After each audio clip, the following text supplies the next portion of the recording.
Okay, make a motion to open the meeting. Is there a second? Second. Okay, roll call. Am I transmitting? Okay. Trustee Lightgib, Aye. trustee Lanfair, Lanfear, aye. trustee Keating, Aye. Mayor Plummer. Aye. Motion passes.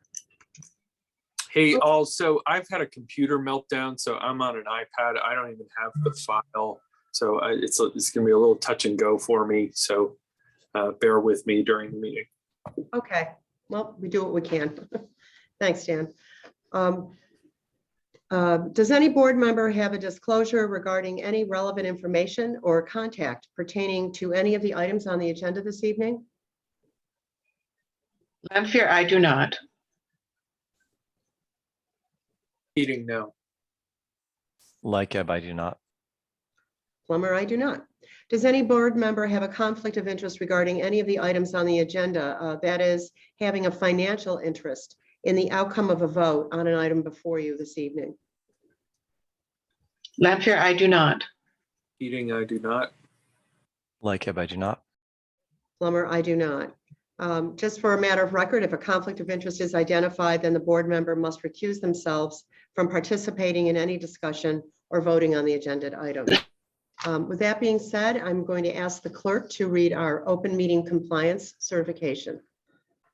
Okay. I'm going to actually record this one time and just push a button.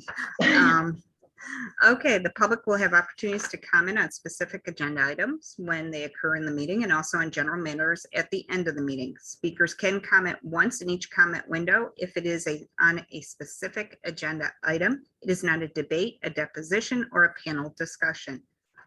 If an attendee is a participant via web conference technology such as Zoom, the clerk will announce how attendees should signal that they wish to comment. This may differ by platform, but is typically accomplished through the raise the hand feature.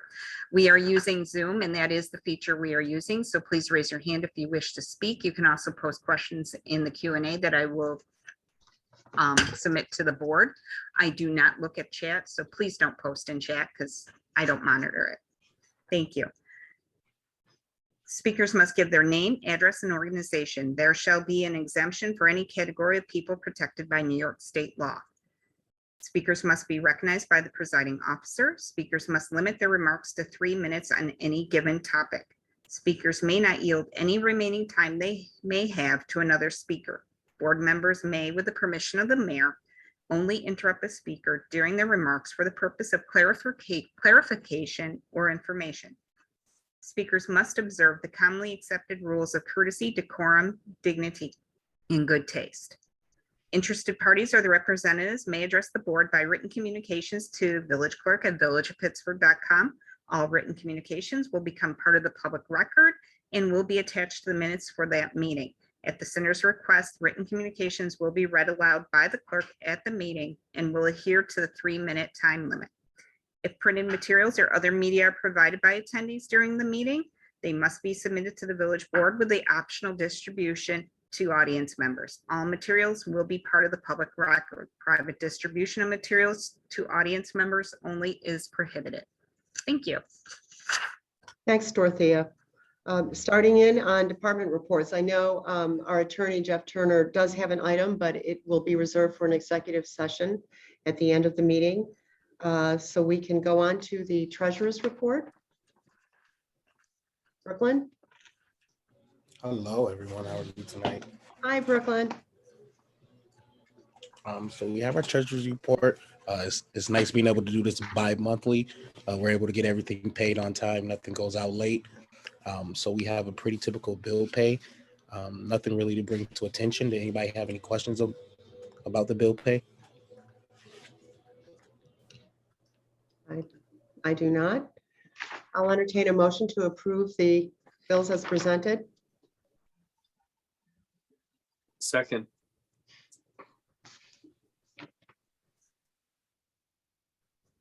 Roll call, please. Okay, roll call. Trustee Lightgib, Aye. trustee Keating, Aye.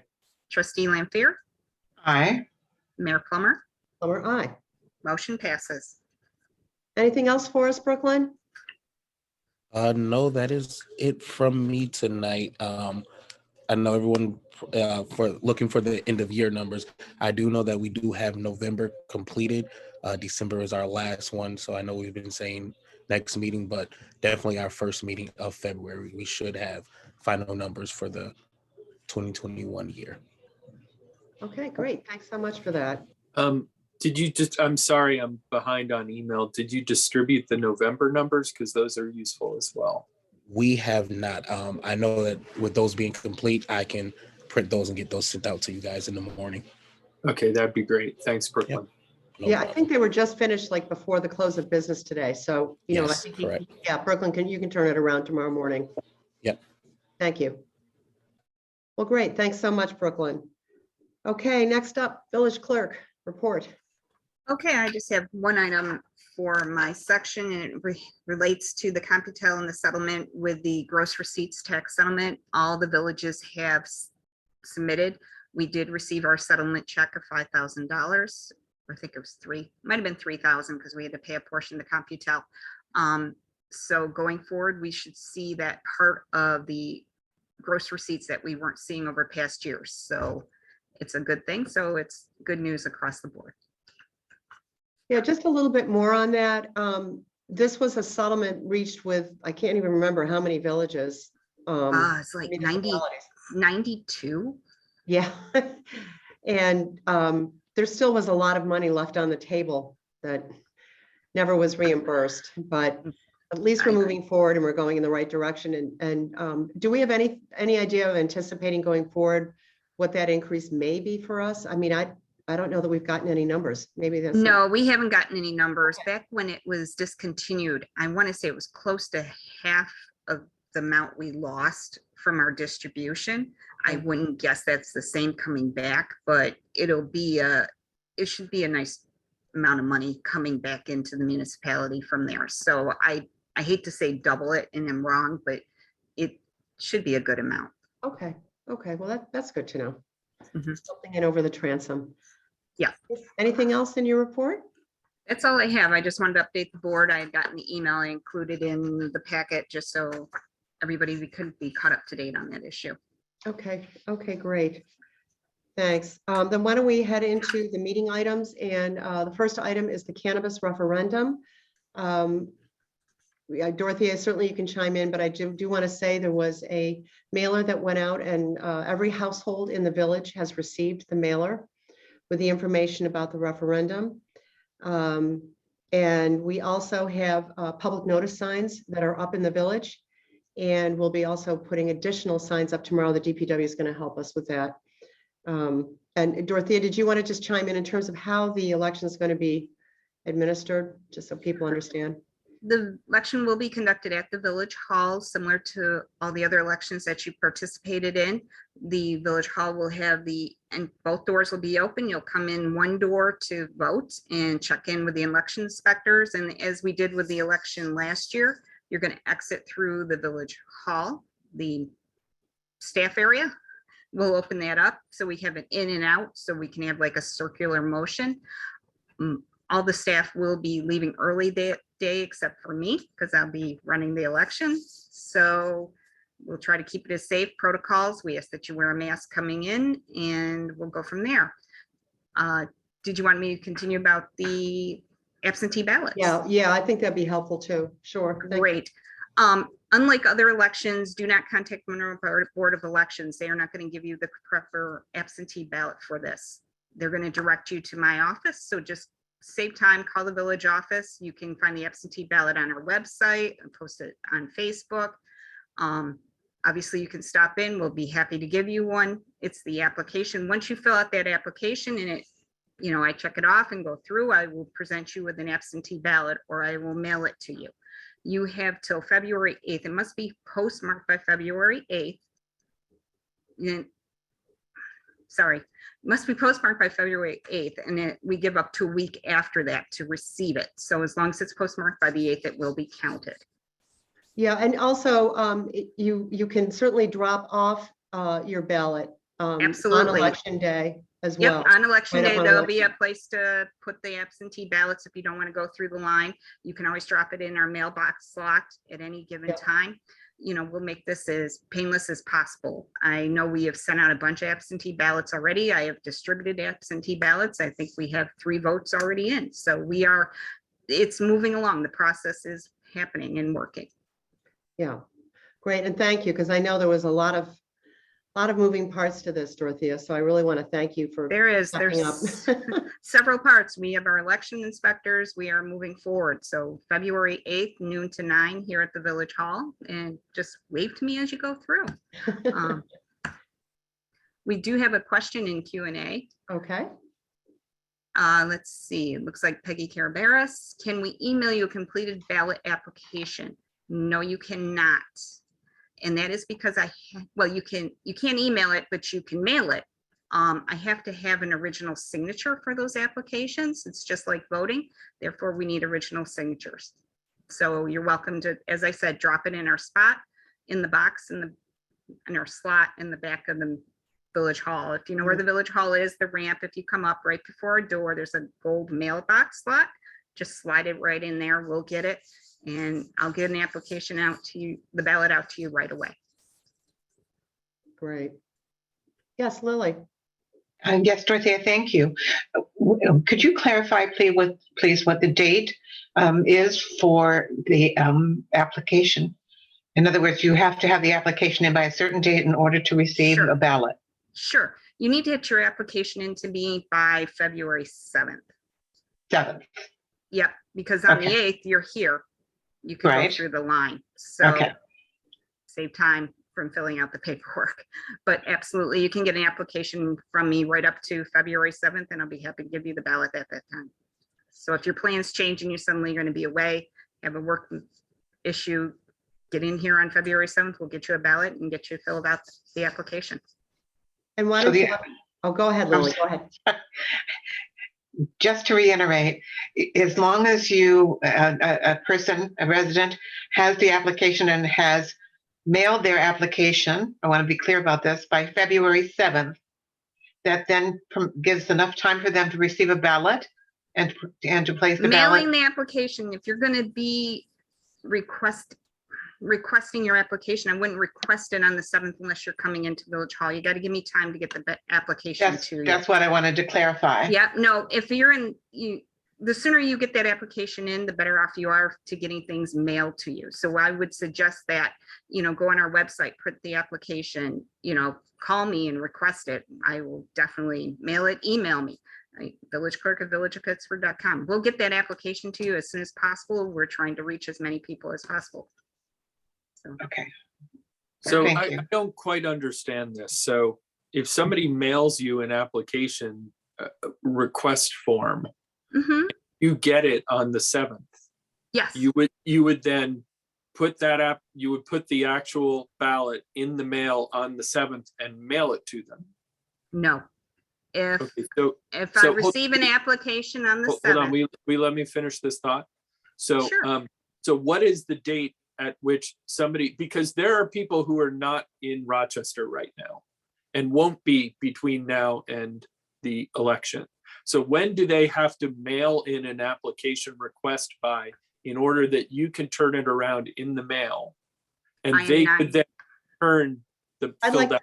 I'd like to speak to that because this was an issue, as you know, with the Monroe County Board of Elections with the last election. And they recommended that you give it at least 4 to 5 days in the US mail because, the mail has been slow. So I think we need to factor that in and, you back up accordingly. Probably no later, I would say by February 4th, 3rd or 4th, because we don't have control over the US mail. She has to be able to receive that application, receive it, whether it's dropped off or mailed by February 7th. So whoever wants to mail it in needs to factor in some days in the US mail. No, I want to correct what you said there. She's got to receive an application well before February 7th if it is to be mailed. If the ballot is to be mailed. Oh, I mean, for out of town people, for Y- sure. yeah, Yeah. yeah. Oh, I see what you're saying for out of town. I was thinking locally, like people could just, you got to give know. it time. Yep. If somebody, by chance, if I get an application on the 7th, I'm going to call that person, contact them any way possible to see about getting them the ballot right away. that's the best I can do in that circumstance. Okay. I think, can't, you know, as I said, I can't control the mail, so it's, as soon as I get them, I'm getting them right out. I'm turning them around the same day I get the application. I think it would be safe to say, try to get a completely mail-based one to us on the 1st, in order to be able to turn it around. Because they've got to get it postmarked by the 8th. mhm, So we've got to Yep. receive it, we've got to ship it, the whole thing. Mhm.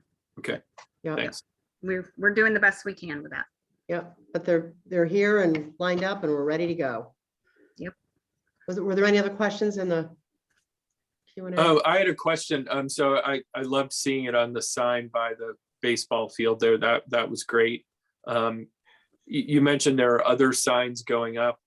Where are they? What do they basically say? They're public notice signs of the referendum. And there's one by the Phoenix Building at Four Corners there. There's also one in front of our building, another one going up on the Canal Path, down on Shane Place. We have a posting going up in the library, posting going up at Spiegel Center, and also a press release will be dropped on Monday or Tuesday to the media. Okay, are you going to circulate the contents of that press release for our input? It basically, I'll send the same thing I just sent out. It was essentially, it's the format from the e-bulletin, and we can send that out to you tomorrow. We'll just, Dorothea, maybe we can just make a note of that, just to send that out tomorrow. Yep. Okay, Absolutely. thanks. Yep. We do have another Q&A. Mhm. But before we move on to that, can I make a public plea? We made this plea a few times in private, in email, but can I make a public plea to define what a dispensary is and to define what an on-site consumption establishment is? I've sent that copy off to you in an email. It doesn't cost any more to add that information, but I really deeply believe that's critical information. I think most people, especially the ones that don't attend meetings regularly, which is 99% of the village, will have no idea what an on-site consumption establishment is. And it's a few lines of copy to explain that to them. So I'm pleading for that content to be included. Thanks. Yep, it was included in the e-bulletin that went out. You know, perhaps you missed that, but we'll be sending that out to you tomorrow. No, it wasn't. Defining okay. what it is. It's Okay. in there that you can vote on it. It just doesn't educate people as to what it is. Oh, okay, so a dispensary, meaning on-site retail, a retail sale.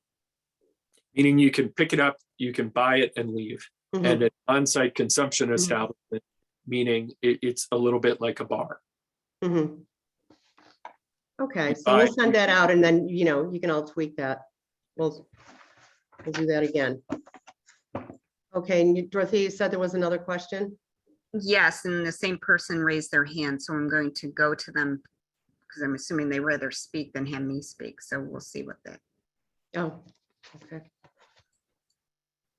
Mr. Corby, you're allowed to speak.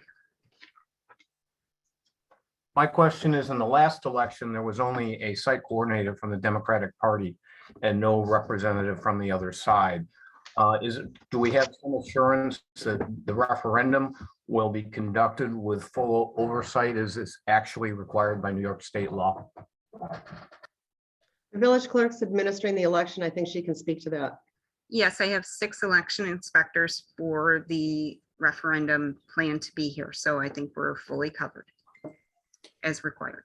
Can somebody confirm that statement that there was only a Democratic election inspector in the building for the last election?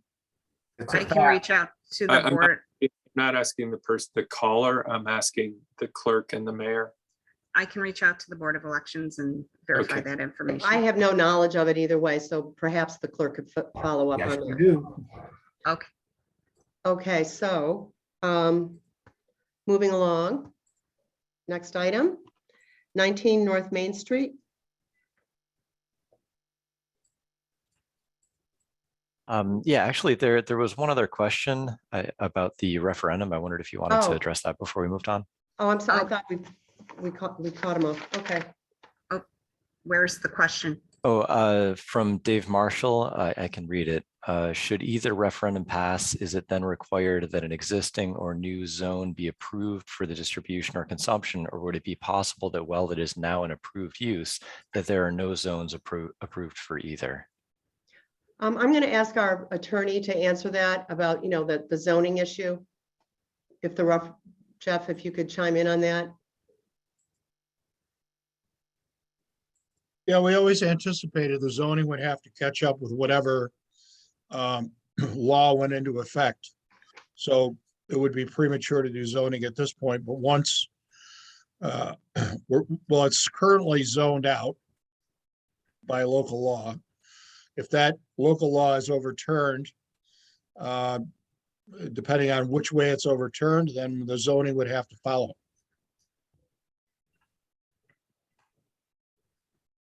Okay.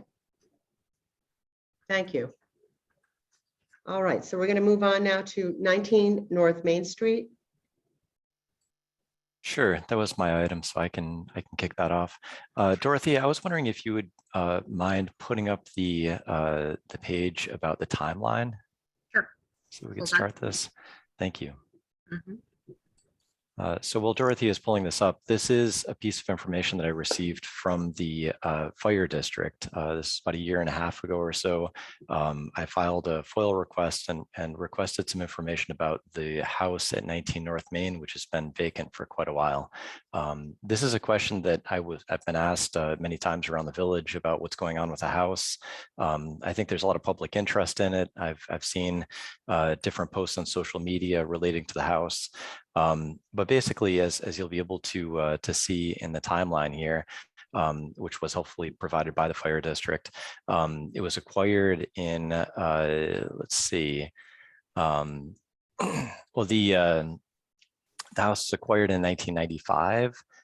It became vacant in 2000. The back of the parcel has been used by the fire district, I believe, for storage in the garage. And it's still sitting vacant today. And so I wanted to bring this up to the board. We actually started discussing this at our meeting in September. And we talked about things like code enforcement consistency. And the board at that point did make a motion for the building inspector to follow up with the fire district to start a discussion about what the intended purpose of that piece of property was. The building inspector did write me an email. I asked him for an update on that, and he said that he's spoken with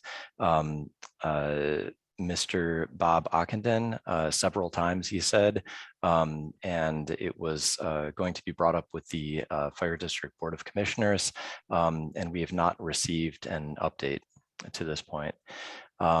So I wanted to bring this back to this board. It's, as I said, an issue that's been of public interest, and I don't really have a lot of great solutions here. It seems like a complicated issue. I do see there are quite a few people from the public in attendance at this meeting tonight, so maybe some of them have thoughts as well. But I wanted to bring this back to the board to see if there were any thoughts about next steps so that we could follow the progress of this vacant piece of land. First of all, is there anybody participating this evening from our fire department or the fire district? If you could raise your hand. If you'd like to speak or chime in. Don't know. I'm not seeing any hands raised. at Okay, this I wasn't moment. sure, just in case. Yeah, yes, Lily. Thank you. I was wondering if at this time we have any actual violation to village code existing. Just because the house is vacant does not necessarily indicate that it's a code violation. So what the concern would be is if there's anything outstanding that is not being addressed that is not to code, and that would be addressed by our building inspector. So if the outside of the house is maintained and the fact that it's vacant isn't really a concern of the village. And I would like to know what the specific code violations are that have been going unaddressed. Is Is that a fair question? And maybe it's not a fair question. Steve on? Yes, Steve is on. Yeah, I'm here. Oh, hi, Steve. Technically, the only thing you would violate them for right now would be historic preservation for the, and I'm not even sure because they don't have windows. The windows are boarded up. I mean, if you're gonna go property maintenance and historic preservation, you could probably technically violate them for a property maintenance issue, but the house is secured. It's not falling to pieces. I really don't, that would be a tough sell to say it's a property maintenance issue since it is sealed up. It doesn't create a hazard to anybody. I mean, is it unsightly a little bit? Yes. But that would be something for the board to really decide if they really wanted to go after the fire department because the windows are boarded up. It's something without board directing me to do, I would prefer not to do because it's our fire department. They are very useful to our community, and to start any kind of a rub between the village and the fire department, I would hope we wouldn't do it. We have been in contact with them. They were going to board director. It's a hard issue because it's a very large money issue for the fire district. So I know that the mayor has spoken with some of the fire department as well as I have. And I believe she could speak a little more to that. Yeah, why don't I just chime in? Thanks, Steve, for that. Yeah, I have spoken with one of the commissioners of the fire district. They are looking to have ScanX go through the building from top to bottom to actually kind of see what needs to be done at this point with the building. I think things have been a little bit, backed up because of COVID and, just with labor shortages and kind of getting things lined up. I also gave them the historical information. I met with our town historian, Audrey Johnson, and also with Vicki Prophet, and we got nice little background history on the house, and I shared that with him. And they want to do what's right in terms of making sure that the property is taken care of. They're just, I think, trying to sort out really what their usage would be. Is something internally that they're looking at. I also have made contact with the Landmark Society of Western New York on their behalf to kind of get them set up to hopefully have a meeting, maybe where somebody from the Landmark Society could come out and maybe talk with some of the members of the fire district and fire department, about maybe what would be needed, perhaps for the windows or some work that maybe needs to be done on the exterior. So in terms of an action item, I think going forward, rather than look at this in terms of violations of code, they're our fire department, they're our first responders. They take care of our village in all kinds of emergencies. I look forward to our village working with them to help them with whatever solution is required. So to that end, I think Steve and I should, continue reaching out and taking these next steps, perhaps with the Landmark Society, to see what could be done. Yes, Justin.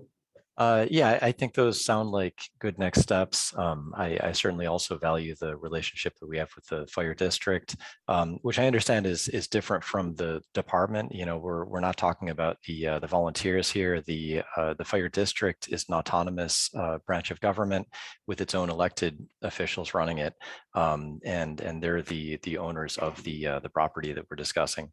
So I think it's important that we also make that distinction. I'm, in terms of the code violations, I think that, there is something that we could explore there. It would definitely be a board decision. I think that, while I appreciate that there is some movement on this front, it seems like there's, been gradual steps over 22 years, and it's been quite a while here. I feel like there is potentially the lack of a financial incentive You know, and please correct me if I'm wrong, anybody, but I think the fire district is exempt from taxes on the parcel. So, you know, not only is this something that taxpayers are funding in terms of the maintenance, in terms of the periodic upkeep on the building, but it's also not a part of the village tax rolls, as it's just sitting there vacant. So, you know, I think that it is somewhat of an eyesore. People keep telling me it's an eyesore, and it's also an eyesore that we're paying for in a couple of different ways, at least as far as my understanding goes. So I think that the mayor, the steps that you mentioned are good next steps. I wonder if it would also make sense to, I see that the fire district has a meeting coming up in February. Would it make sense for us to ask them to address this issue at their next meeting? As I have not seen it on any agenda. I looked through the minutes of the meetings in the past 4 months since we requested our building inspector to follow up with them, and I haven't seen any discussion of it. Would it make sense for us to ask them to discuss this at their next meeting, and then also to potentially come back and give us a report about their plans for the parcel? I will say that I have received an invitation to attend either that meeting or the meeting, another meeting in March, which I am delighted to receive that invitation and look forward to meeting with the board.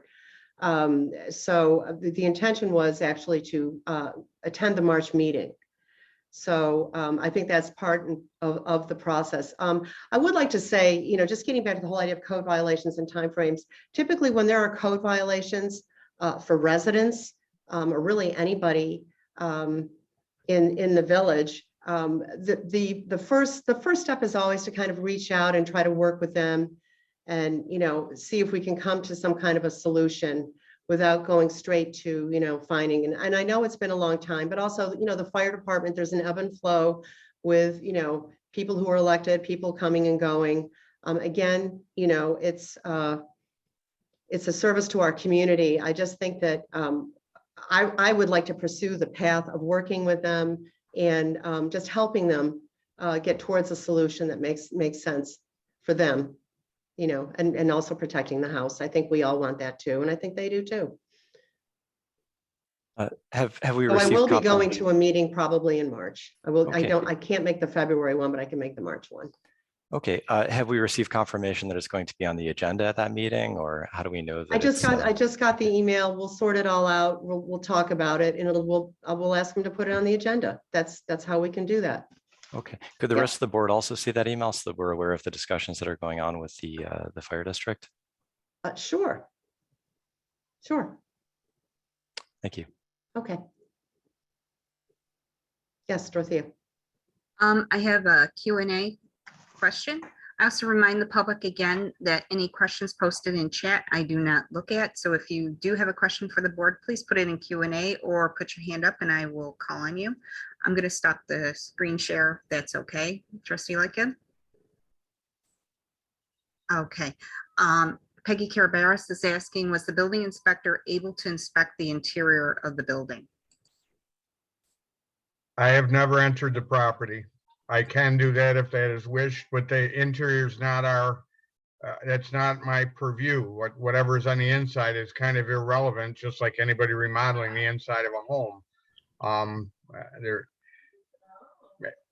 To what purpose? I mean, I could look at it to see if there's structural issues, but there really isn't a reason to inspect the inside. Although I'd be curious to see the inside just because I've been in the business for so many years. Yeah, it's a great old house. I think it's 1859 or something like that. Yeah. Oh, yes, Justin. Yeah, I just had a couple of other questions related to that. So our code specifies a vacant property registry. Is 19 North Main entered in the vacant property registry? I don't believe so, Justin. Okay. That might be one thing that, you know, aside from looking at code violations, just to make sure that it's properly registered might be something that we'd be interested in. Also, with the Historic Preservation Code, does the HPB have the jurisdiction to be able to request that the building inspector look at matters related to the Historic Preservation Code? I would believe so that they could, but like I said, that's a tough one because I would have to really peruse the code or have somebody, you know, somebody from the Historic Preservation Code or the board maybe, help me with that in regard to what would actually be against the Historic Preservation Code. I think more than likely, the issue would end up being under Property Maintenance Code, New York State Property Maintenance Code. Jeff, do you have any thoughts on this from a legal standpoint? There's an affirmative maintenance obligation in our code. I don't know whether that's happening or not happening. And the HPB's jurisdiction would be with regard to any modification of an exterior architectural feature. So whether the windows being covered is a permanent modification of an exterior architectural feature, I'm not certain that's the case. That I'm not trying to put it on Steve, but that would be his to decide in the first instance. I would be engaging in a dialogue with the fire district to decide to figure out what it is they want to do and what they're going to do with it. So we know from our end how to deal with it. And I think that's in motion at this point. So I think that's the action item. But to answer the maybe you didn't ask this question, but a property cannot go into neglect.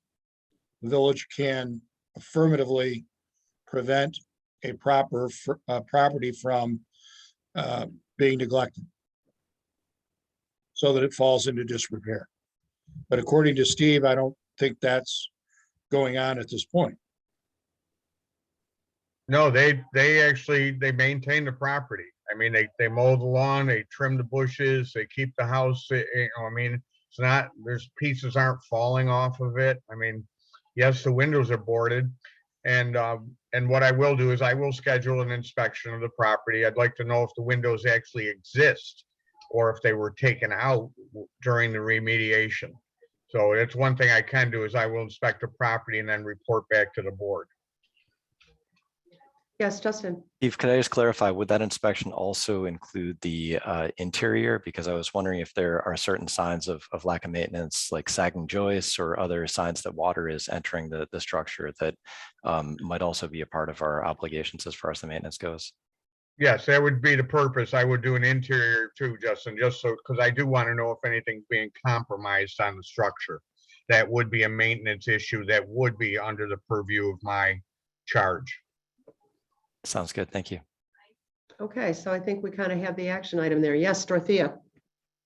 We have, Ms. Carabas is asking another question, so I'm referring back to the board. It's one question per section, so.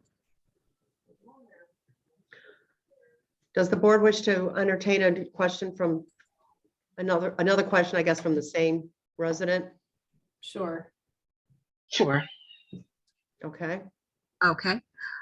Ms. Carabas asked, does the fire district have permission to remove the windows and board them up? Did the fire district have permission to remove the windows and board them up? How many years ago was that? I don't know. Yes, Jeff. I think Steve just said we don't know that they've been removed. Yeah. So that has yet to be determined, I would think. And I believe, this is Steve again, I believe probably that the boarding was done because they were doing asbestos remediation. And the house was sealed up in that process to protect the village. I would assume, but like the mayor said, this happened many years ago. It would take some delving, and somebody who was involved when that remediation was done to find out what the process was and where or how any approvals were obtained. Okay. Oh, yeah, one more and then we're going to close this out because we know what we need to do here. We have the action item. Yes, Dorothea. I actually have two resident comments. I'm sorry. Oh, okay. Dave Marshall questions, are boarded windows allowed in the village? If not, is the extended duration of board windows a discretionary decision, and who makes that decision? Is a motion by the board required to permit for a brief period of time the absence of windows?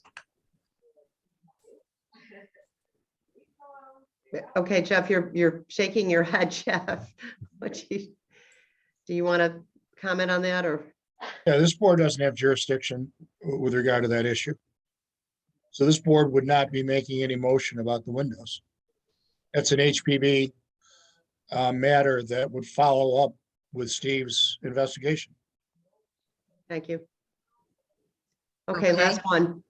Art Pierce has a question. His is regarding the look of the building windows boarded up. Why can't windows be installed either clear glass or spandrel? I'm probably saying it wrong and I do apologize. Spandrel glass. We don't have that information about the windows. The windows may be there underneath the board. We just simply don't know. And so that is something, again, to close this out and move to the next agenda item, our building inspector will be following up on and reporting back. Okay, great. Thank you. The next item on the agenda is best value procurement standards. Sorry, I think it's actually the reserve. Oh, I'm So- sorry, I skipped it. You're absolutely right. The next item up, item number 3, is establishment of a sewer reserve. I was jumping around. Okay. And I'm trying, give me a minute here. All right. This is, Or population of, I'm sorry? establishment or population of? Establishment. Okay. I don't get that. We already have a sewer reserve fund. Well, and we actually, yeah, Jeff, why don't you jump in and talk about, and Dorothea as well. This will be a specific reserve with specifically designated funds. And this is something that has, I think, been really in the works for, frankly, many years. We have a large general sewer fund. This would be money that would be directed. And Jeff, do you want to speak to that a little bit about what this means to establish a fund like this? So my understanding is unless there is some Wood Creek reserve, and there may be, we don't really have any reserved funds in the sewer fund. But I think there is some Wood Creek reserve fund. There is. But this comes directly from the controller, who said we were overfunded in our sewer fund. And the reason we are not is that we have the siphons and we have a very old sewer system. So there was always the thought that we would need a chunk of that sewer fund to deal with some kind of emergency failure quickly. I think the controller is fine with that concept, but they just want it set up in its own specific reserve. So it then takes away the appearance of us being overfunded in the sewer fund. I would look at it almost as it's sort of the rainy day fund. If something catastrophic happened to our sewer infrastructure, frankly, anywhere in the village, or as Jeff said, one of the siphons, we have 3, just for people listening, we have 3 sewer siphons that go underneath the Erie Canal. And so the discussion has been over the course of many years, what would happen if we had a catastrophic break in, say, one of those siphons? And so the work that we had our village engineer, Scott Harder, do, and it's in your packet, is to take a look at what would that mean if we lost a siphon, and it's roughly a $300,000 repair. We have the money in the larger general sewer fund that we can take and designate to the tune of, say, $300,000 for any catastrophic event for our sewer infrastructure anywhere in the village, whether it's a siphon or somewhere else in the village. Because as we know, we have old infrastructure. So this is a way of using taxpayer money and specifically earmarking it for just those types of emergencies that come up. So it's just not in a general fund. And it also brings us into compliance with the state controller and the auditor. Dorothea, did you want to add anything to that? No, the village board, previous administration, this administration, we've been talking about this for a long time. This is something that's been on the agenda and needs to be complied with. This is the reason why the board raised rates with the sewer fund to establish in case there was an event that the sewer fund couldn't afford to take care of. Now we have the ability, let's set that money aside and do what needs to be done. So if we have a failure, we can get in there and get it repaired. And the best part of doing this is we're doing it in a way, it's not just being tied up for a siphon, it's being tied up for any major issue with the sewer system. So it keeps the language open enough that we're not tied to just a siphon, and we never have a siphon go, knock on wood, for the next 50 years. So it is providing for all kinds of catastrophes and related to sewer. Yes, sewer infrastructure anywhere in the village. Yes, sewer absolutely. infrastructure. Yes, Lily. Yes, thank you. Indeed, Dorothea is correct. We had discussed this many times in the past. And one of the reasons that was brought up, and Dorothea touched on this, is the access to the funds, the emergency access to those funds, so that we could act quickly, because obviously we're in a state of emergency.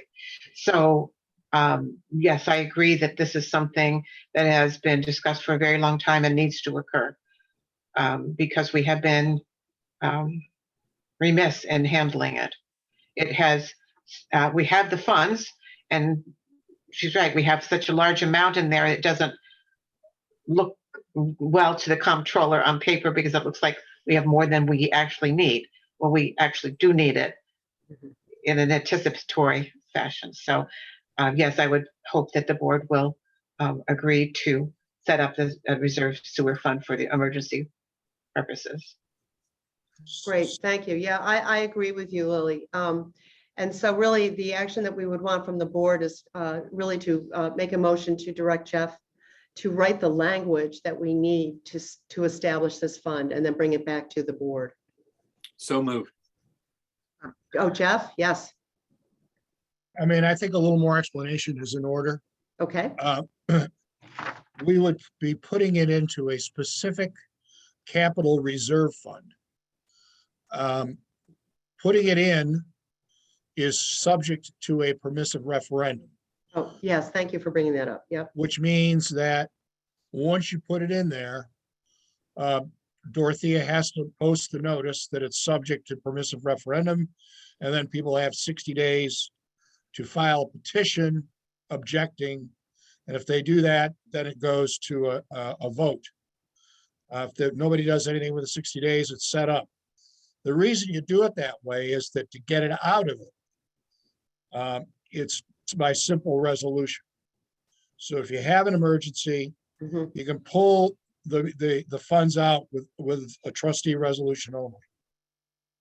Thank you. Yeah, I appreciate that explanation. I think it really does clarify it. Yes, Dan. So, and there are no existing accounts that we could use? Yeah, the sewer fund is the existing account. Yeah, But we still need to establish its own one. I'm saying there's no existing, I mean, yes, we have a sewer fund, but we have to establish a special part of a sewer fund, and there's no other existing place that we could just leave that without a referendum and use the funds as needed. well, I'm not sure I understand your question. We're not automatically going to have a referendum. It's only if 20% of the electorate files a petition to object to putting the funds in. So it's right now it is in the sewer fund, but it needs to be separately segregated within that fund so that our sewer fund is not overfunded.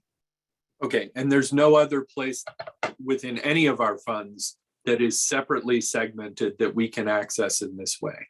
Correct.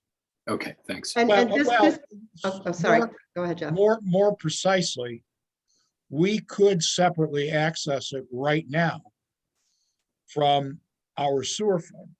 The problem with that is the controller's not happy with that arrangement. What I, They and want what, it specifically designated. right, and what, and this is to bring us in compliance with what was flagged in an audit, and as part of best practices, you know, in terms of how the money is designated and handled, just strictly from a financial perspective as well. Yes. Dorothea, yeah. I have public comment, but I'll comment real quick.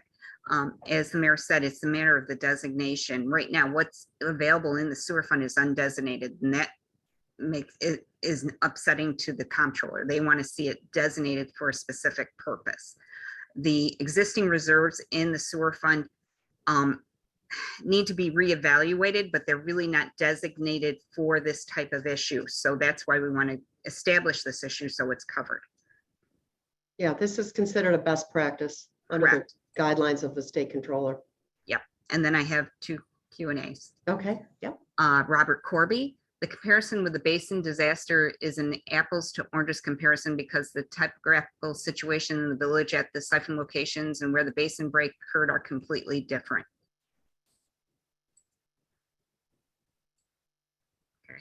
Okay.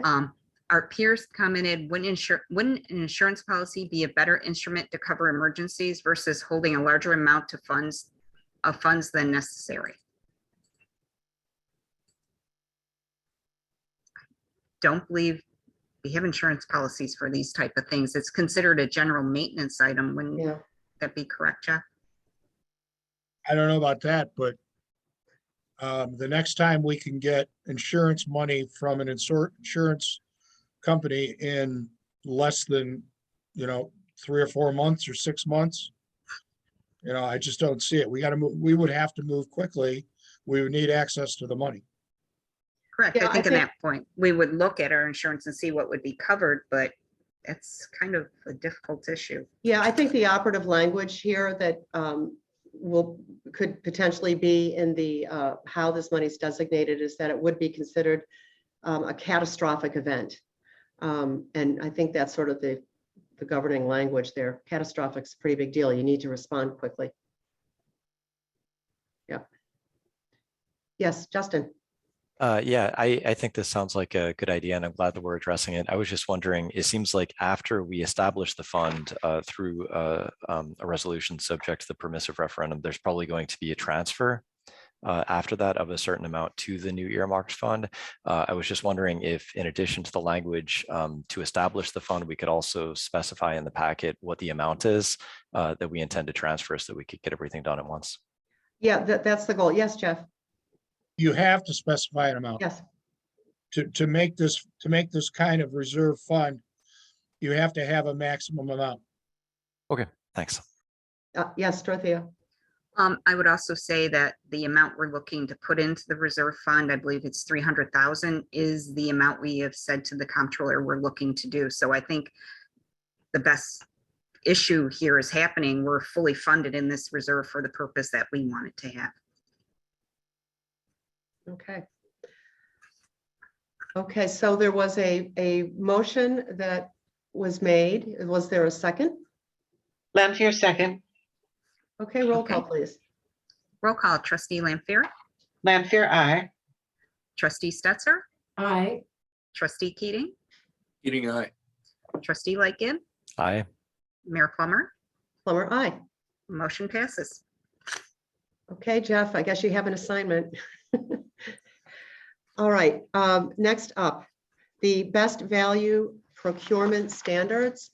And Dorothy, I think you included some language in the packet, I did. a couple of different laws, if you want to speak to that for a minute here. Sure. Best value standard came out of, don't hold me firmly to dates, but about 2011, 2012. It's a practice of giving the municipality the look, not just automatically to take the lowest responsible bidder, but also to take the best value for the community. What I presented to the board was 2 local laws adopted by 2 of our local villages, Huntington Falls and East Rochester. I always steal from your friends for the best local laws because they've been vetted and been in practice for a while. So I presented it to the board. I think it's a reasonable standard and should be adopted by the village as we look at all the different issues we're facing, and it's not always in our best interest to take the lowest responsible bid for an item. And this is something that NICOM also has. Oh, absolutely. Yeah, Even the feel comptrollers, strongly. this was Yeah. even brought up when we were at NICOM that, you should have this standard adopted to assist you in the best bidding process for your municipality. Yeah. Agreed, and the language looked pretty good. So I would unless there's additional questions or discussion, I would entertain a motion to direct Jeff to write this law, just to review the material and bring it back to the board. So moved. Is there a second? Second. Okay, Okay, roll call. Trustee Lightgib. Aye. Trustee Keating. Aye. Trustee Stetser. Aye. Trustee Lampier. Aye. Mayor Plummer. aye, Motion passes. okay. Another More homework. assignment. All right, next item up is the South Street and Wood Street sidewalk project replacement, the seeker designation. Jeff, did you want to speak to that? Oh, he's muted. Sorry, I had to get there. Okay, Yeah, this would be a type 2 for seeker purposes. The seeker reg is 617.5, little c 2. Maintenance and repair. Oh, wait a minute, no, C1, sorry. Yeah, sorry, C1, maintenance and repair. okay. Any discussion about that? We actually need to complete this to submit the form back to the dormitory, and the dormitory in New York State is sort of the entity that holds all of the money for different grants that are dispersed through the state. Dorothy, you may want to chime in. I know that this grant was awarded several years ago, really. Actually, this is the grant you obtained. Oh, no, through this is the Senator other one. Brown. I'm skipping, You're- aren't I? you're Yeah, jumping this is the ahead. Recent grant. This is the one we just This got. is the recent one for the That's right. sidewalks, and yes. So it's the process. We have to tell them, given that we've done the seeker declaration, it's all part of the paperwork to submit to Yeah. get the grant, keep the grant through the dormitory and show us moving progress and getting the project done. We're gonna need to make this designation anyway to do the projects, so that's why it's here. I'll entertain a motion to a resolution for seeker type 2 for the approval. Yes, oh, Lily? Yes, I will second that motion, and then maybe we have a discussion. I have a question. Okay, sure. There's a Do- second and discussion. Yes, Lily. Okay, so I second it, and now I have a question. And that is, do we also need to designate ourselves as lead agency in this case or not, because it's type 2? Correct? Okay. Just wanted to clarify that. Thank you. So yes, there is a second. Okay, we have a second. Any further discussion? Roll call, please. Trustee Lightgib. Aye. Trustee Keating. Aye. Trustee Lampier. Aye. Trustee Stetser. Aye. Mayor Plummer. Plummer, aye. Motion passes. Okay, we can push forward for the grant money. Next up, this is the one, the back entrance restoration and the building HVAC system. So sorry, Mayor Plummer. Yep, There were so many things. 2 questions popped in just as we were finishing up that item. okay, sure. We have one with a hand up requesting to speak, and then the other popped in the Q&A. So I'll go to the Q&A first. It's coming from Peggy Carabaris. Does the board have a document in front of them? I'm not sure what that's relating to. I guess related to the sidewalk replacement. We don't have the complete plans yet. This is just part of the grant process, paperwork. Yeah, this is an administrative component of us making sure we procure the grant and move the project forward. Okay, I'm going to allow Mr. Reynolds to speak to see if this was regarding the recent motion because of the timing with everything there. I do apologize. Mr. Reynolds, you're free to speak if this was regarding the seeker designation. This is Janet Reynolds Oh, hi, Ms. Reynolds. at 35 Church Street. At the last meeting where you discussed this, all of the conversation regarded how it would be financed and the grant. I did not hear a description of what exactly is going to be done. And the reason I asked that is that it sounds like you're going to make changes to the sidewalks on South Street and Wood Street when we know that there are going to be changes to South Street. So just because there's a grant available, making changes to the sidewalk now that will have to be changed again very soon seems strange to me. Yes, Lily. Thanks. Hi, Janet. My understanding is that this is all a part of one project, which is the reconstruction of South Street, the repaving, and it's all one. And one element of this change to South is are the sidewalks, and they had to be ADA compliant. And there were a number of issues, and so it's all a part of that one project. And but we were awarded a grant specifically for the sidewalks, not for the repaving part of it.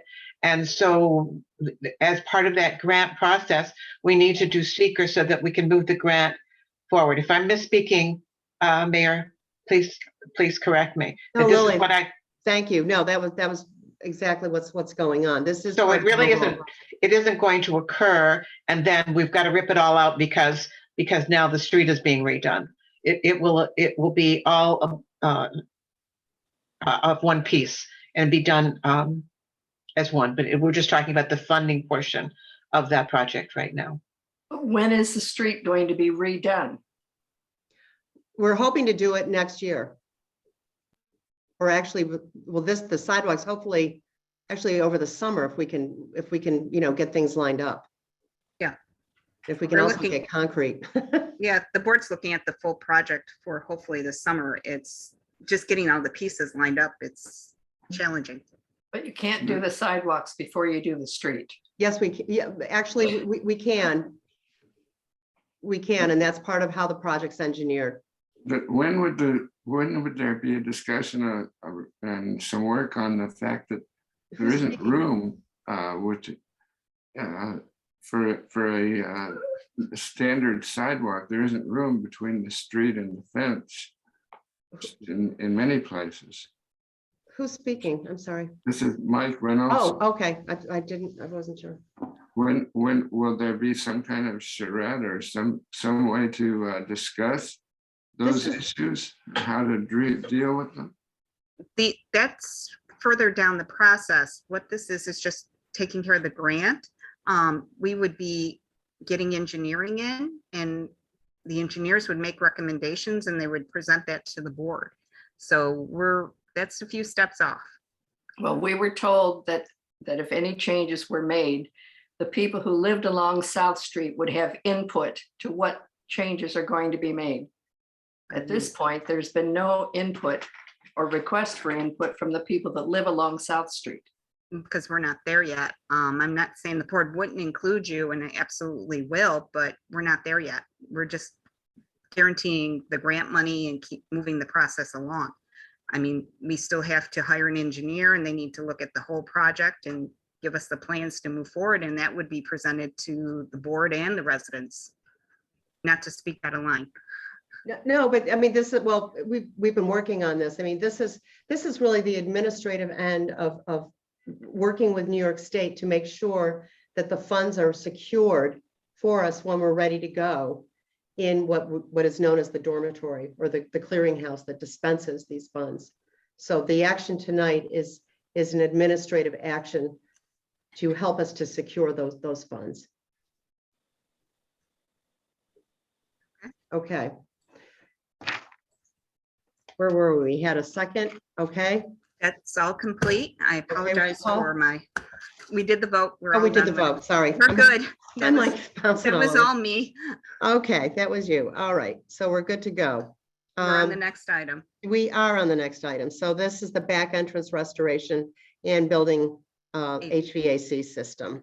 Yes, and Jennifer Aarons from Barrow is here, so I will. Oh, give her- great. Hi, Yes, Jen. I'm promoting her up.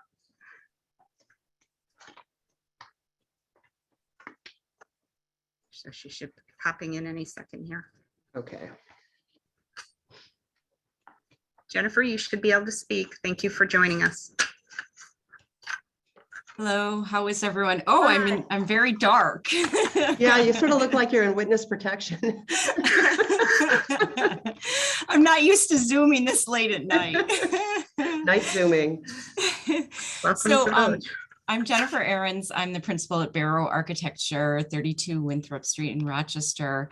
And Dorothea asked me to attend tonight's village board meeting so that I could explain our architectural services proposal and a little bit about the project. First, I want to give you some background because we've been working with the village since 2018. We've been working with representatives from the American Legion, Dorothea, Mr. Corby at the time, really working to develop a design that improves the safety and the aesthetics of that exterior parking lot entrance down into the basement American Legion room. The American Legion room is used by many for breakfasts, and safety is a real concern to get people up and down old steps in a way. So we worked, first we looked at accessibility, an outside lift, a ramp, and really got to the point where all of this was going to be just a maintenance concern because the ramp was so long. An outdoor lift we never recommend. So we ended up designing wider, very more gradual steps from the parking lot down into the American Legion room and lowering and enlarging the masonry opening that's the door so that there's not the steep steps down in the space once you're in the room, but you come in at one level platform and then you take one step down into the Legion room. So the other thing we looked at is putting a roof canopy over the new landing that's at the bottom of the steps and having a floor drain, just to really stop the buildup of ice and snow and really make it a safe entrance. So we updated our proposal. So we had a proposal for architectural services, but because 2018 and 2022, big span of time, lots has happened. So we updated our proposal. Really, we're at the point where we can dive right into construction documents, but first we need to put our designs before the Architectural Preservation and Review Board, make sure that they're on board. We're looking for a concept approval, hopefully in February on that, and then we'll develop the construction documents, put them to bid, and then construction administration. And I just want to say we worked successfully on the accessible restroom modification project with Dorothea. It was a great project, and we hope that this turns into a project and can come to fruition for the village hall. And I can't really speak for the mechanical. Okay. Thank you. Are there any questions for Jen about the project? I think it's a great project. I think it'll make things safer for everybody. Thank you for that. Are there any challenges that you weren't able to address that might be iterated down the road? Well, that's a great question. You know, we wanted to provide full universal accessibility, and that would mean full pedestrian access down through the west from the parking lot right into the room. But there already is an accessible path. You take the ramp up, go in the north door, then you have to ride the wheelchair, the stair. It's a stair lift down, and then so there is an accessible route. And we just felt that the impacts of a super long ramp, which so many, so long and very hard to maintain over exterior ramps are they're a maintenance issue. And then Dorothea and we talked about the exterior lift, and that was really also a huge maintenance concern. So we just decided for accessibility, if we widen and gentle steps down, it really addresses a safety concern for the majority of folks coming. And then there is a universal accessible route. You just have to take the longer route. Okay, thank you. Mm-hmm. And I had a quick question. There's lighting at the bottom? There'll be a light. Lighting? Yes, definitely. Mhm. Yeah, Per Yeah. code and just for safety. yeah, yeah. And it will be on a motion sensor, so you won't have people hanging out down there. Good point. Oh, no, I have a squirrel that likes to hang out back there and he likes the camera. That's right. It looks like Steve, our building inspector, has a question. Yeah, Steve. Yeah, Jennifer, you said you were trying to get approval in February? Well, we were knocking that around. We would like to get concept approval, not a full certificate of appropriateness, but just make sure that we're going down the right steps before so we can start developing the contract documents and not have to start back at square one if it's not an approved design by the Village Preservation Board. Okay, so you want to come in for information only then in February possibly? Yes, I see it's a Monday date, the 14th. It's being played around with. Oh, There's a little okay. confusion with the board. I'll keep you posted as we go forward. I'm hoping to resolve that in the next day or so here. with them. Okay. Okay, because I'm gonna say, you haven't done an official application, but if you're just doing information only, we don't need an application, just some initial documentation to Okay. present to the board. Okay, yeah, I'll work with Dorothea on Great. that. Right now, we don't have an approved proposal for services. That's, That's number yeah, one. that's why we're here. Yeah. All right, thank you. Yeah, thanks, Steve. So you all, the board has the proposal for services. Are there any questions about that? Yes, Justin? My question went more into the geothermal HVAC. I noticed that these items were joined on the agenda. Are we considering them separately, or is there a reason for them to be joined? Here, Dorothea, yeah, go ahead. Yeah, we joined them, and Jennifer will, when we decide which route we want to take, and if this is a route we do want to take with the Village Hall, we'll talk about implementing that within the plan. At the same time, we're digging out that back step and doing all that work. It's a great time to come in and look at doing the geothermal, and Steve can speak to that. I won't even pretend that I understand all the concepts related to it, but it seems like a good time if we're already digging to dig once and do it right and clean out I don't know if many of the trustees have been in our basement area where we have all the furnaces and all that. It definitely needs that clean out. We have the oil furnace, we have the gas furnace. So if we're going to make that change, it's just ties in beautifully to this project. So it's a great time to combine them and move forward with both projects at the same time. And I will remind the board, we have budgeted to replace the oil furnaces in the Village Hall. And we also have the 2 air conditioners, which are well over 20 years. And I hate to say it, like a ticking little bomb, they're ready to die. So it's a good time to look at the full needs of the Village Hall at one time and if there's further questions on the geothermal, Steve's got his hands raised. He'll be the perfect Yeah, person to comment. before we dive into the geothermal, because Dorothea, thanks for explaining that, because they really are kind of tied together. It's sort of, if you're digging, it's like doing the surgery while you're in there, get the gallbladder too. Like, let's just, take a look at all of it. But Dorothea, if you could also speak just to specifically to the funding Yes. that is available for the piece of the entranceway. Yes, absolutely. And that ties to a Q&A question I just got. Hopefully this will be on the HBAB agenda for February. And is this dormitory money that is in the year's budget? Okay, so we'll kill two birds with one stone if the board doesn't mind. This is grant money the village received back in 2017, 2018. The Legion had pushed and was able to obtain a $100,000 grant, which should be pretty close depending on where we come with our current estimates.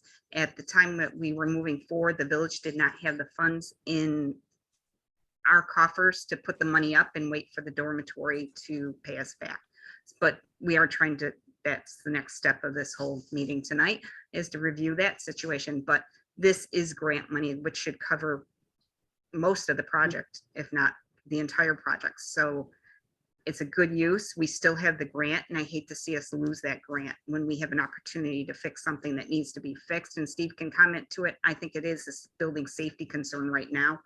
I have near heart attack every time I see someone going down those stairs. So Yeah, the stairs are dangerous. Yeah, yes, Yeah. Lily?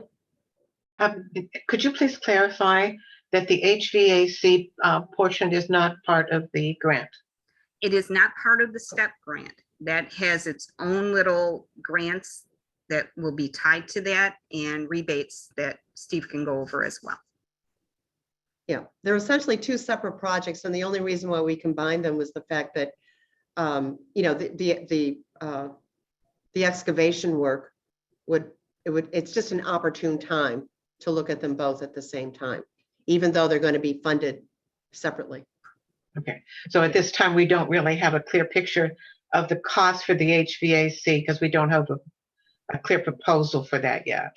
We actually have one that's in the packet that. Yeah, I saw the 55,000, but I mean, the part Right. with the excavation and the actual, we Sure, really don't have a figure yet. Is that correct? No, you wouldn't have even a figure on the back entrance. What you have for that is an estimate as well. We won't Right. have solid numbers until we go out to bid or do our RFP, depending on who's got, you might be a state contract involved. Until we put the bid docs out, we're not going to have solid numbers for the construction to move forward.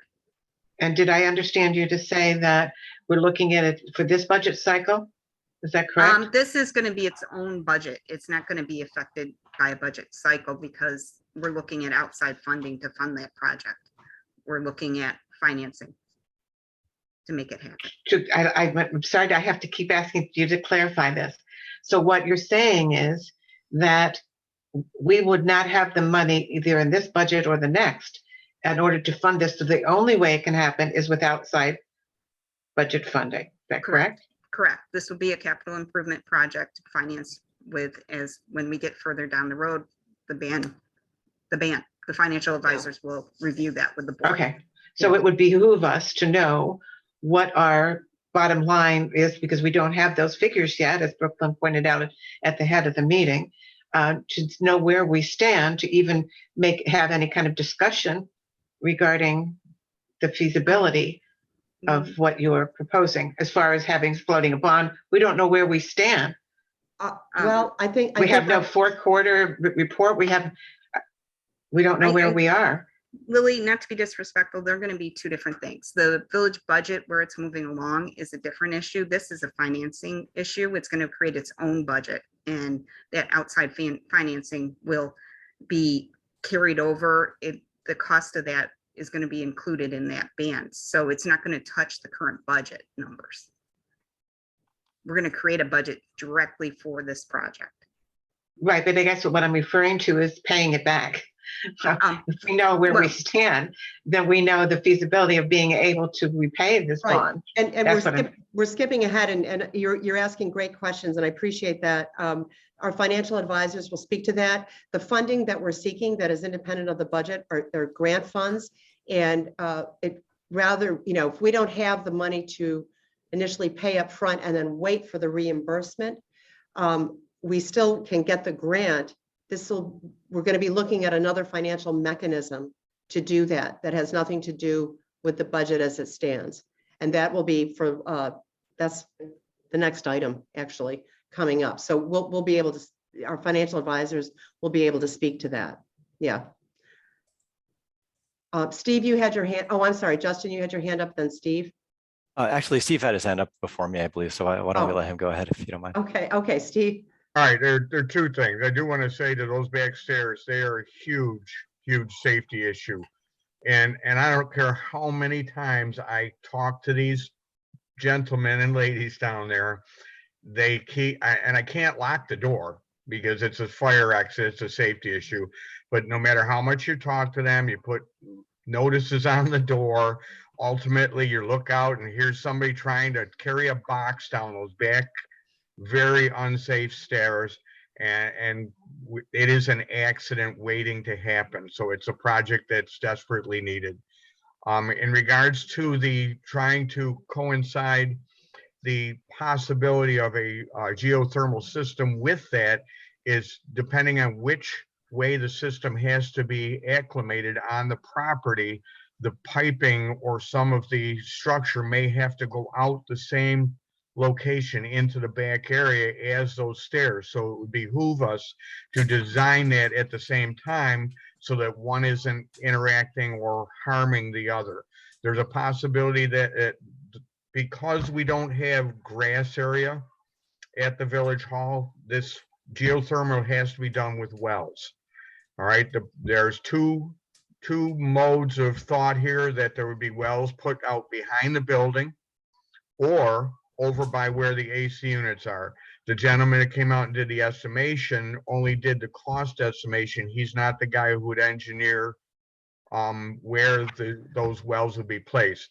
He was thinking it might be possible to put the wells where the AC units are, which would then alleviate the combining of the two, or the design, having to coincide with each other. The other thought was, like I said, that it would have to go out the back corner of the building into the grass area behind the building. So we're just in the initial stages of trying to find out the feasibility. And I'm not sure how many are aware that this geothermal, along with some of the other steps, is going to bring in some grant money to the village to help offset the costs of this project. Yeah, I'd like to add to that, because we're a climate smart community, and Steve has been just doing an amazing job. He's been getting all kinds of training. We have accrued a number of points. The grants that we can receive through the program are, we don't have to pay the money up front. In other words, they are direct grants. So I think we're already maybe at the $5,000 level, and then the next level is 10,000. Was it, how much? Well, no, if you remember the last training I took, once the New York State Stretch Energy Code is filed through New York State, Right. we are authorized a $15,000 grant Now we're at just 15. for that item. Right. And then the point schedule, I think, like what Dorothea said, I think with the other items we're doing, we would be at another $10,000. So we're somewhere between $20,000 to $25,000 of grant money with where we're sitting right now, as long as things are finalized. And the grant money is directed for items such as this, where we're looking at sustainable, putting in a sustainable system and a more energy efficient system to replace, the oil furnaces. So, and also in addition to rebates, Steve is right. There's a lot of grant money that's out there. So we have the possibility of paying very, very little out of pocket and having most of this happen through grants. It's a perfect time to be doing this, actually. Yep. Oh, yes, Justin, yes. Sure. So maybe I can just clarify we've applied for and received a grant for around $100,000, which we think will cover the rear entrance based on the initial estimate that we're getting. there may be other grant opportunities for which we could apply that would support the geothermal effort, but we have not yet applied and we have not received confirmation of receiving anything for that project. Is that correct? Well, Steve, you can speak to that. I mean, well, Steve, Yeah, I'll let you answer that. Yeah, what it is, Justin, is I applied and we were granted admission into the climate smart communities. All right, we've already been approved. So we have already started acquiring points towards that goal. Because we just adopted a New York State Stretch Energy Code, they just did an update where once you do that, you're automatically authorized for a $15,000 grant just by that being adopted by the village. By our point schedule, we're already available. We haven't applied, but we are already available, being approved as climate smart, and our points, we are already approved for another $5,000. So they said right now we're sitting at, we should be able to acquire $20,000 towards this project. Then the geothermal itself adds another point total, which would put us up another level on the ladder. Each step you take puts you at a higher grant level. So as we do more, I know we've talked about, maybe electric fleet, or electric truck. That would be another very high scoring item. So each thing we do, the street lights that we've converted should authorize us more points in the system. It's something we just got into and we're working through, but we already at a point where we are authorized, like the mayor said, these are non-matching grants. These are grants through the state. Correct. I mean, there's a ton of money sitting right out there for communities that do climate smart. And there's also grants in addition to the Climate Smart program, and that's something that the Golisano Energy Sustainability Institute that provided us with the energy audit earlier this past year. They also will help us tap into other funding sources. So we can get pretty close, we think, to paying almost an entirety through grants, direct grants, and other matching grants for the geothermal system. And Steve, you may want to speak to just, this was an estimate that, Steve just met with somebody. So we all just sort of had a sensibility of roughly what this would cost. Obviously, we'd be going out to bid, but this at least gives us sort of, an aspect. I mean, I'm not that familiar with geothermal. I didn't really know sort of how it was all put together. So Steve, thank you for doing this. I think it's really helpful for all of us to take a look at this and sort of just at least kind of have a working number going forward.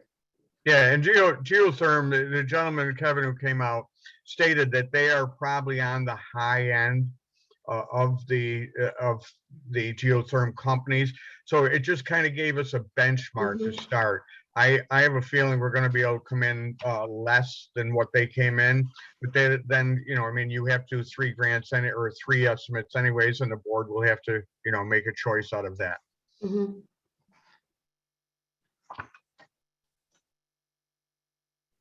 Okay. Any other comments from the board? We do need, oh yes, Dorothea, I'm sorry, Mr. We have comments from the public when you're ready. Okay. Robert Corby asked, financing impacts budget planning and needs to be projected. RAM project will require 14.09 consultation with SHPO.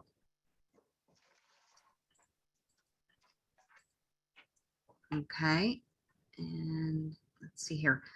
Dave Ferris says, how deep do geothermal wells need to be? And does this take into account that there are caverns under parts of the village? And he's from 27 Monroe. I don't know that I don't have those answers. I mean, I think we're in early days here. Financing does impact the budget. Let me rephrase this. When we plan to pay this back, we're going to pay it back, and the plan is to pay it back in full when we get the dormitory money and all the other grants in and have that and pay it off. So yes, financing impacts the budget, but the payback won't be this coming budget year, and we'll probably carry it another budget year because it's going to take 12 to 18 months to get the financing back from the dormitory to cover the project. So we can carry a short-term ban for up to 5 years. So it's short-term financing to be reimbursed with the grant Correct. money as And we're the reimbursed. financial advisors can answer that. Yeah, much they can better than I speak to can. that, I think, more adequately Yes. than that. Yep. Was that it, Dorothea? Yep, and I don't know about the wells digging. Yeah, Steve, do you know that? I have no clue. I think it probably depends on where you hit the groundwater table at any given spot. And they would do complete engineering before they just drill a hole. Yeah. I didn't know there were caverns under the village. Yeah. There's supposed to be caverns along Monroe, I think. And I also heard rumor under the Phoenix building. Yes, Justin. Yeah, so I'm understanding that this is contingent on funding with a ban, and we have information forthcoming about that, and that the grant money would not cover all of the geothermal HVAC system. The grants that we're talking about for sustainability, are they necessarily applied towards a geothermal HVAC system, or would they be open-ended towards any kind of initiative in sustainability? They're geared towards climate or energy efficient issues. Yeah, sort of best practices. So that sounds pretty open-ended, though. I mean, a lot of things could fall into that category in Village Hall or elsewhere, right? Correct. As long as it led towards energy efficiency, I believe that's what the money would be earmarked for. Okay, so we do need a resolution to send this, the project for the rear access to the HPB. So So moved. Oh, everybody. Okay. Sorry, Okay. Dan. Okay, Renee I'll and second. Dan. So is there a second? Sorry, second? Okay, I'll call a roll call. Trustee Lightgib, Aye. trustee Lampier, Aye. trustee Keating, Aye. trustee Stetser, Aye. Mayor Plummer. Aye. I think then we need to confirm that we want to continue with Barrow since she has pretty much done 95% of all the work already. Might be a little more to do. Do we need a motion for that as well? Yes, to accept the proposal for services with Jennifer. To accept the proposal for services. From Barrow. I'll make a motion to accept the services from Barrow Architects. Is there a second? I'll second. Roll call, please. Trustee Lampier, Lampier, aye. trustee Keating, Aye. trustee Lightgib, Aye. trustee Stetser, Aye. Mayor Plummer. Aye. Motion passes. Jennifer, I'll get you the signed docs tomorrow. Jen, thanks so much Thanks, for night Jennifer. zooming. Take care. Okay, next up, what time did we have the financial advisors scheduled? He was Did at they have another meeting? He had another meeting. He was hoping to be here by 8:30 and the board has moved along quite efficiently tonight. And I'm not complaining by any means. But I'm not seeing him in the attendees yet. Okay, why don't we skip then to naming of the village plows? Okay, there's no update there. The next thing for me to do is get some good pictures and get some information. And the big storm that we had was not a good time to do that. So I'm looking, and then I went out of town. So I'm looking for a sunny day to get down there, work with those guys, and then we'll go from there.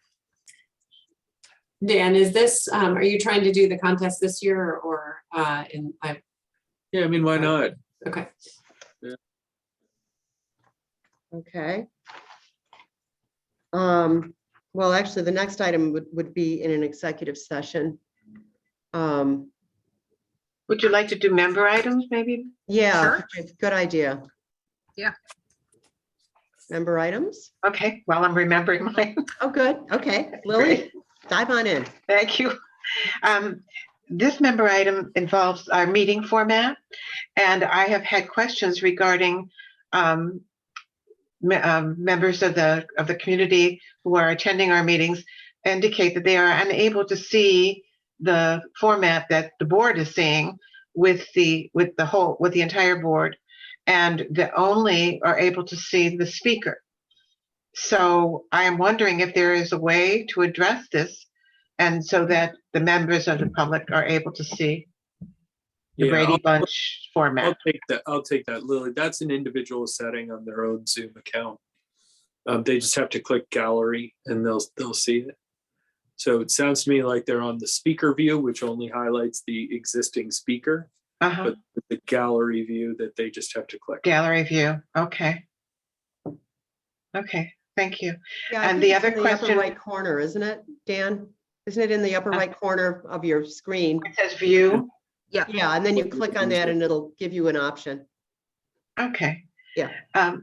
The other question is about the format regarding our speakers. When we are being addressed by members of the public, when they have a question, isn't it possible for us as a board to be able to see, if they wish, the person who is addressing the board? Or If is they that ra- not possible? No, if they raise their hand and request to speak, I have allowed them to come in and be seen and speak. So the question and answer portion is only visible to you. No, the Q&A, the whole board can see the Q&A, I believe. I might be wrong on that. Don't I hold can me. see it at the bottom of So we my, have to Yeah. go search that. I mean, it's what. Yeah, what no, the happens. Q&A, I tend to read those questions to the board because I assume, and here I go assuming, I assume if someone's putting it in the Q&A, they're looking for me to present the question to the village board. If they wanted to speak directly to the board, then I assume that's when they raise their hand. And that is the impression I thought, and I thought that's how we were operating. and I believe that's how they do it also at the town. I think it's, pretty straightforward. Yes. Okay, Yep. thank you. Any other member item, Lily? If she's good, okay, okay. Yeah, Dan? I got a few. The first is, now that we have, this is a simple one. Now that we have Thursday meeting, what is the cutoff for agenda items? It used to be Friday before Tuesday. What's the new cutoff? Friday. I love to stick to the Friday, but I realize, even this time I ran late because we're trying to get with the absentee ballots and the referendum going. Honestly, Monday. Okay, how about 24 hours after the draft agenda arrives at us? Because very often you look at it and the draft agenda gets to us and it jogs the memory, or I need more information or that kind of thing. I'm anticipating to send out the draft agenda on Wednesday, Thursday ahead, so that A you week have it before? the week before the meeting. As long as I have all the pieces and, if you think of it, whenever you think of an agenda item for a meeting, email me and just send it, I throw it right in the file. Day Monday? Hmm? How about end of day Monday? Sure. I want to bring up an older item that we haven't talked about in a few months, and it was revising some of the low-hanging fruit on the code updates and revisiting that. But we're going to work with Steve there. We're probably going to talk to Justin Balestra, not to get an exhaustive list of 300 things that need to change, but some of the easy things, just so we keep moving on that. We haven't talked about that in almost a year. Yeah, I can speak to that, Dan. I have reached out to a few people. I'm going to try and I don't know if you're aware, but I've been out. Yeah. But I will try and arrange a meeting next week, if at all possible, with each two members, and we can get an initial meeting together, and I will put a total list together. Jeff actually sent me a suggestion today. And anybody else who would have any suggestions, even though you're not on that, there's nothing wrong with sending it to me and adding it into the list for discussion. But I will try and arrange something next week for when I'm back to do an initial meeting and get this moving forward. Okay. Can we put that on the agenda for the next meeting? And if you're not done, if you're not ready, you're not ready. But I just want to make sure we're keeping momentum on that. Yeah, no, I don't see any problem with having an initial list for the board by the next meeting. Okay. Dorothy, you got that? I got it. The other thing was a follow-up from a prior meeting that we had, and it was around extra funds and the board making a decision on those extra funds. So we got higher than anticipated tax revenue. We got full money coming in from the government, and we as a board of trustees have not talked about how to allocate that money. And I just want to make sure that we do, that decision is given to the people who have ultimate oversight. And I'm concerned that decisions are being made on how to spend that money without working with the board on that. So I want to make sure that that gets on a future agenda item and we see on a spreadsheet, hey, this is what we thought we would get. This is what we actually got. Here's the overage. What do we want to do with that? And there are a few of those line items, and I just want to make sure that that happens.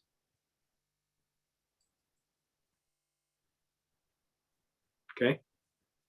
Yeah, I mean, right now, I think the money's just back in the general fund, so yeah, but that's a great idea. So who is responsible for that? Is that Brooklyn or is that Dorothea? We could ask Brooklyn to generate a report, with the excess funds that came in. For example, I'm thinking of, like our sales tax revenue was higher, things like that. Yep, Yeah, that's what I said. sure. So, okay. I heard from a few. All right, so the action item there is Brooklyn will provide us a report on what those overages are. And then we have a discussion on what to do with the money. And I suspect we're gonna come back with, let's put it in the contingency fund. But we should formally make that decision and do it in public. I got a couple of people reached out and said, hey, terrific work on all the plowing around that major storm, but that sidewalk plow is larger than the sidewalk and it really ripped up my lawn. And if you walk around the village, you'll see it very plainly. So I don't know what's going on there. I'll check with Zach. Maybe it was a training issue, maybe it was a setting, I don't know. But you can very clearly see around here that it really, more so than other years, really ripped up a lot of lawns. Anybody else notice that? And yes, I believe we talked about this last year too, and I think it's the newer machine that's wider, or the brush is wider or whatever. So we do need to touch base with Zach to see if that's just, how wide the machine is, or if we can actually. And I do know that the DPW goes back, in the spring when there's a thaw, and they repair people's lawns, but yeah, that is an actual issue with the width of the piece of equipment. Yeah, which doesn't seem ideal that we would buy or use a piece of equipment that wasn't suited to the dimensions that we needed. Yeah, I think you're absolutely right. And I think that was a concern right after that piece of equipment was purchased years ago. And so I think that might be something that the DPW that Zach is going to be asking for in the new budget for a replacement. Yeah. Two more things. I asked for this at several meetings and I still have had no updates from the trustees who are the liaisons to the PZBA and the HPB. And I don't get why we're not all calling for that, why I'm the only one calling for that. The other four of us should be doing that. We're not getting emails sent on what went down at the HPB meeting and what do we need to know. And that is the job of the liaison. So the HPB and the PZBA are having very important meetings and the rest of the trustees are flying blind. So I'm going to ask my fellow trustees to do that work. It is incredibly important. Last, I do just want to reiterate that I'm hoping that the 75 Monroe project is keeping forward momentum and that direct negotiation is happening and that those boards are going in with an open mind and their sleeves rolled up, ready to do the work that needs to be done. That's it. Okay, thanks, Dan. Yes, Lily. Thank you. Yes, I would like to remind the board that a letter did go out, an email did go out from the HPB. The trustees were copied in, so they should have the information of where the stands currently regarding the settlement discussions between Mark IV and that board. So anything else has been, there haven't been any issues or at the regular meetings, there are two separate board meetings. One is the HPB board that sits on behalf of the settlement discussions with Mark IV, and the other board which deals with the day-to-day applications. And the first board has not had any unusual issues or concerns that they have addressed to me to pass on to the trustees. So that is why they have had no questions or concerns. The other is settlement, and I'm not certain how much of those discussions are public. I think maybe Jeff could help with that. When we're in settlement mode, I think that is a separate, I don't know what to call it, as far as what is conveyed. It's not an actual application. If Jeff could clarify that, that would help. Yes, Jeff? It is an actual application. And Okay. the HPB has taken it as far as the HPB can take it until the other two boards act. Right, and that was the letter that we received. Correct. Correct. So, okay, thank you. Okay, Lily, I didn't see an email from you about what's going on the HPB. The email came from, I think it was generated by the HPB board, and we were all copied in on it. Okay, no, I'm looking for a liaison report again. Again, I'm looking for a liaison report, and not just whether they have questions for us, but what are the basic issues going on those boards. That is a part of the liaison's job. Oh, okay. Thank you for explaining that. Yes, Justin? Yeah, I appreciate it, Ann, and I think it is important for us to be apprised of what's going on with the other boards. I'm the liaison to the planning board.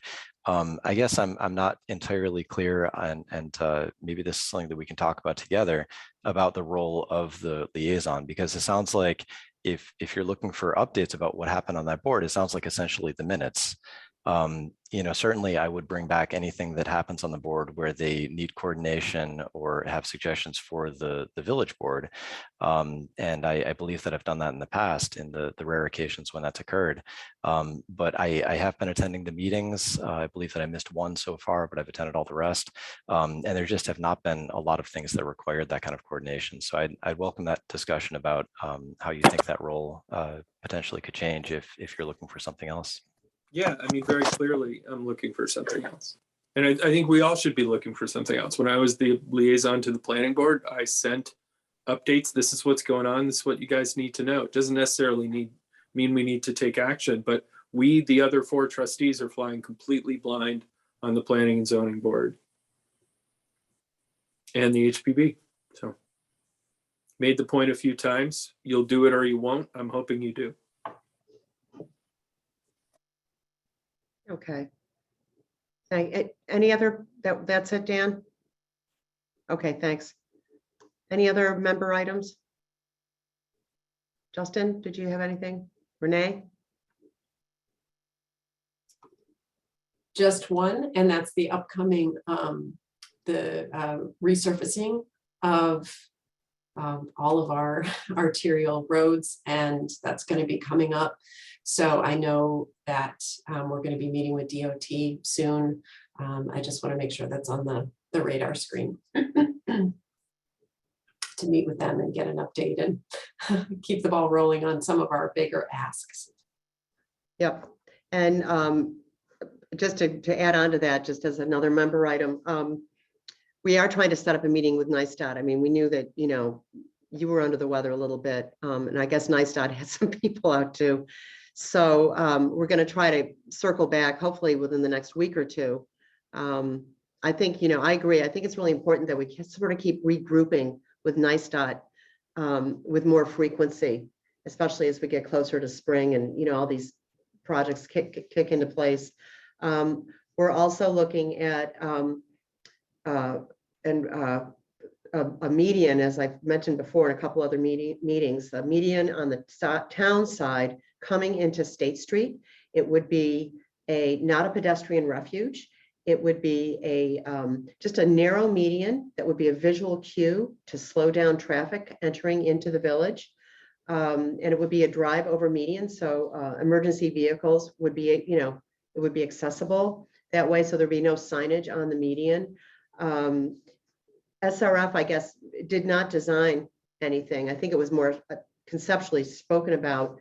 Renee, correct me if I'm wrong, but I think with the ATP years ago, that sort of came up, and I don't believe. I don't think there was a specific drawing, but yeah, it was a concept. Yeah. Yeah, I think it was conceptual. So I think what would be good is if we could have the board maybe just direct Scott Harder to just do a preliminary design of the median. That way we can take it back, for example, to the fire department to make sure that that's something that they're comfortable with. Something also for NISTOT to take a look at when we have our upcoming meeting, because the town has, I spoke with Bill Smith, and they are willing to fund it. So that's good news. Yes, Lily. If that is the case, why would the village be initiating with Scott Harder? Why wouldn't this all be coming from the town end? Because I think as part of a collaboration and intermunicipal cooperation, the town could pay for, has agreed to pay for the median. And I think it would be in our interest to provide the design, to work with the town on that project together. So the cost of the design is not very much. It's maybe a couple thousand. The median probably will be 20,000, and the town is willing to pay for the installation of that median. And I think that's a really great collaborative effort between our two municipalities. Is there a reason we wouldn't? Oh, sorry, Lily, are you done? Yeah. Okay. Yeah, Renee. Is there a reason we wouldn't have SRF help with that design, given that they did the other? Oh, no, we certainly pedestrian could. I mean, I think Scott was just going to say roughly, this is kind of what it is. Okay. No worries there. I mean, Renee, why don't we just coordinate that? Because I don't know. I mean, it's so far back. There may actually have been something done. Okay. Yeah, I just the was answer to that. thinking of Scott Harder just because he was involved in a couple other things there. But yeah, we can certainly touch base with SRF and, get back with the board on that.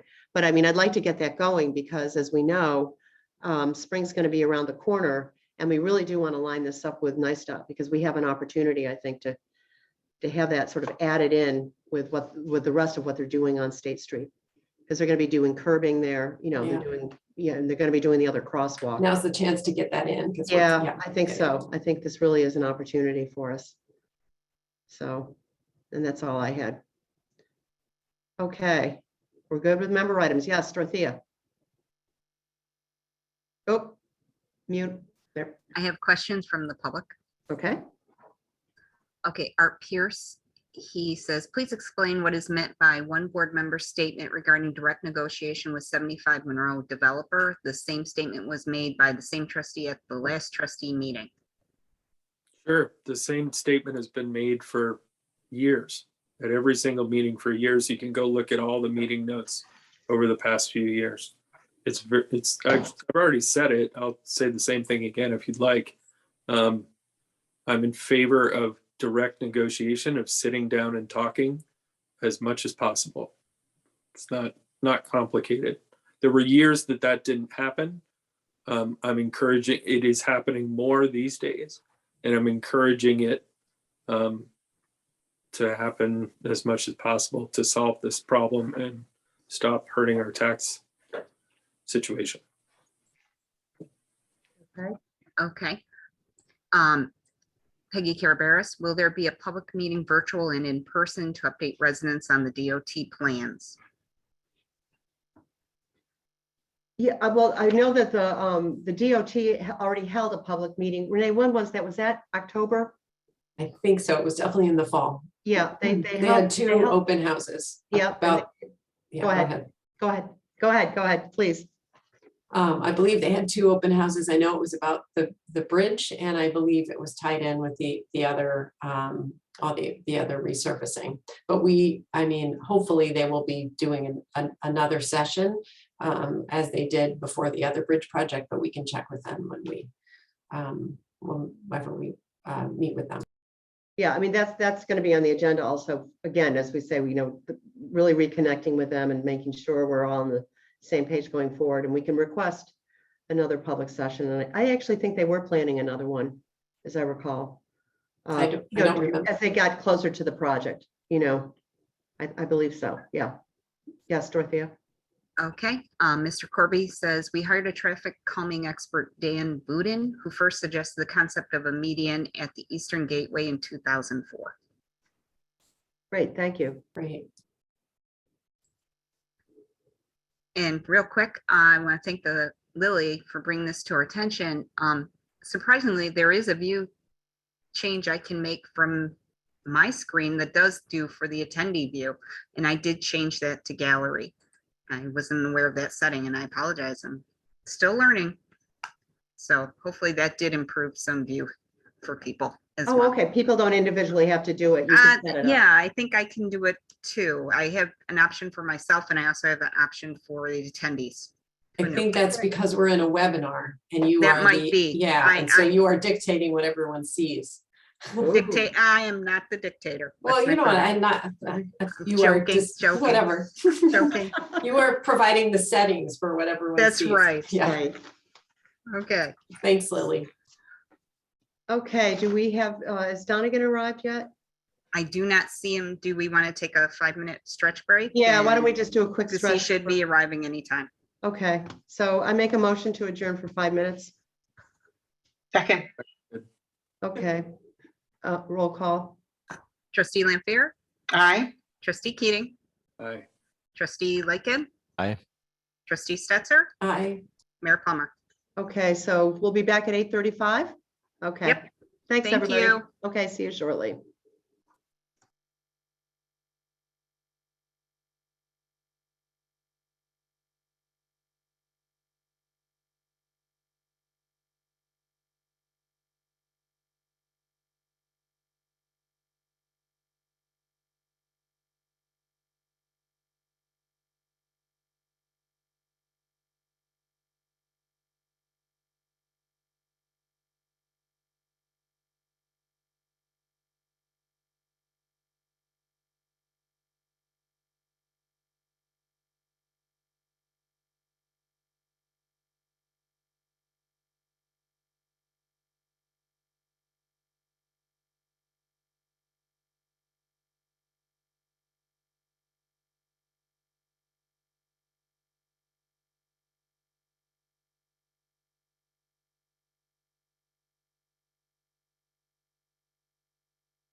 Chuck, I see you. We're just on a 5-minute break and we'll be to you in just a few minutes.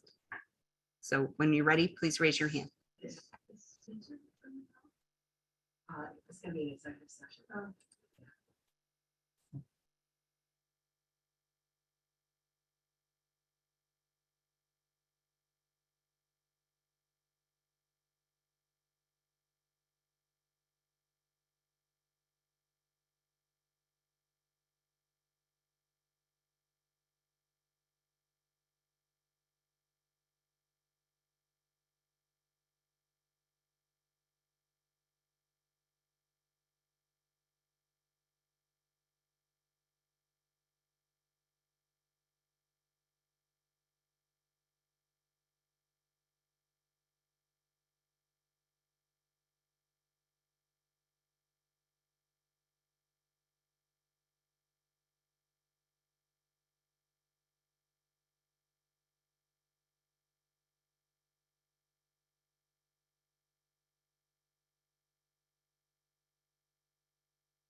Good evening.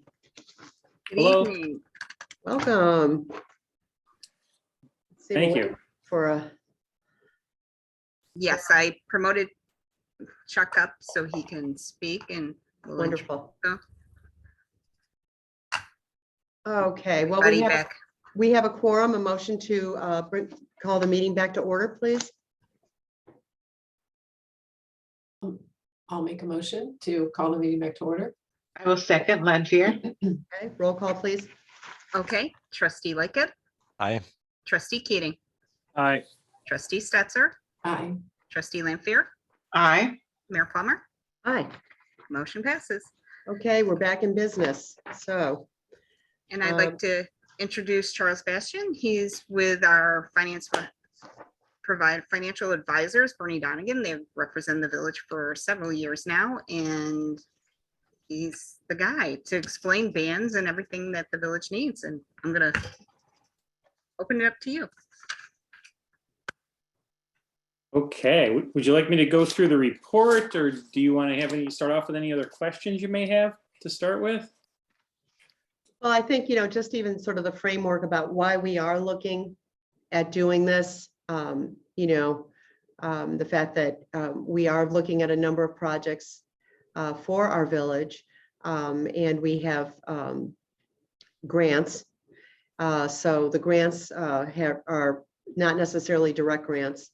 They are, grants where we have to pay the money and then be reimbursed. So the discussion with you, Chuck, was, moving forward as a village, knowing that we will be reimbursed at some point for the grants, is there a way for us to structure something through shorter term financing going forward so we can get some of these projects done?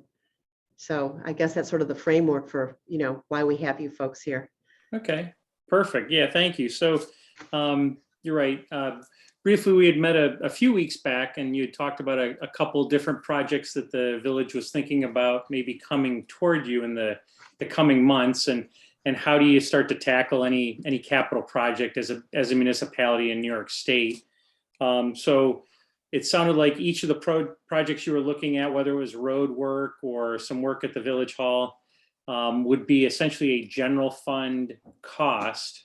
So whether you have cash on hand in your current year operating fund or fund balance or reserves, you could tackle a project that way. Or certainly if not, what a lot of municipalities have to end up doing then is you would figure out how to term out a project. If it's a large enough project, you might say, well, we cannot afford it in 1 year, so let's look at possibly adopting a bond resolution and then financing it over however many years you would like to do that, up to the limit that's established in law. It's called a period of probable usefulness. So if you're doing a road project or a sewer line or buying a highway truck, each one has a set maximum by New York State in what we call the local finance law rules. And then you can finance up to that amount or anything shorter. So one of the things we did was we gave you a report to take a look. Let's step back and look at where all of your general fund financings currently stand. And let's see if we might have a bond that's falling off anytime in the near future. And maybe the timing of your new project may be able to dovetail right in with it and take the place as a drop maybe coming up. You could then maybe afford covering a new project. So does everybody have a copy of the cute little report that we have like this? Yes. Okay, Thank you. here we go. Thank you. I don't have it on my screen, so maybe if it's easier just to look at your hard copy you have. Okay, so turning into the first page, we have essentially 3 financings that the village has on its books right now in the general fund. And everybody sees the column on the left, there's a $425,000 SB, that stands for a serial bond that we did back in 2016. I'll pause there for a minute, make sure everybody has that. Mhm. Okay, very good. So You want to share this, Dorothy, you want to share this report? Sure. Give me a second here. Yeah, that would probably be helpful for the public next time. Oh, yeah, thank you. I'm working between 2 different computers, so I didn't have it over on this other one.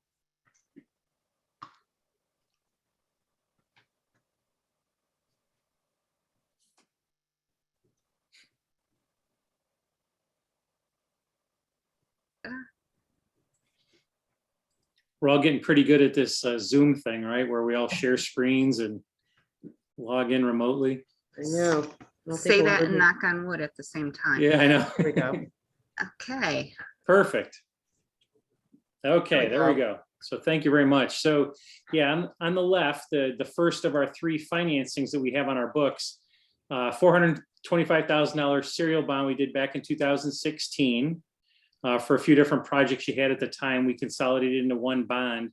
And you might wonder what NIC stands for. It's called the net interest cost when we do bond issues. So that's a very good interest rate, 1.74% for essentially a 10-year bond we did back a few years ago. So you can see the current budget year, the 2022 year we have highlighted. So we have a $50,000 principal payment, $3,500 for interest. And then to the right of that, in the middle column, we have a $194,000 lease financing you did for a street sweeper. Again, $18,000 of principal, $5,400 for interest you have. And another lease financing for another truck you had as a shorter payback. And then the total column over here is the dark line boxes. And it's nice to see that all your principal and interest payments, total debt service, which is a combination of those.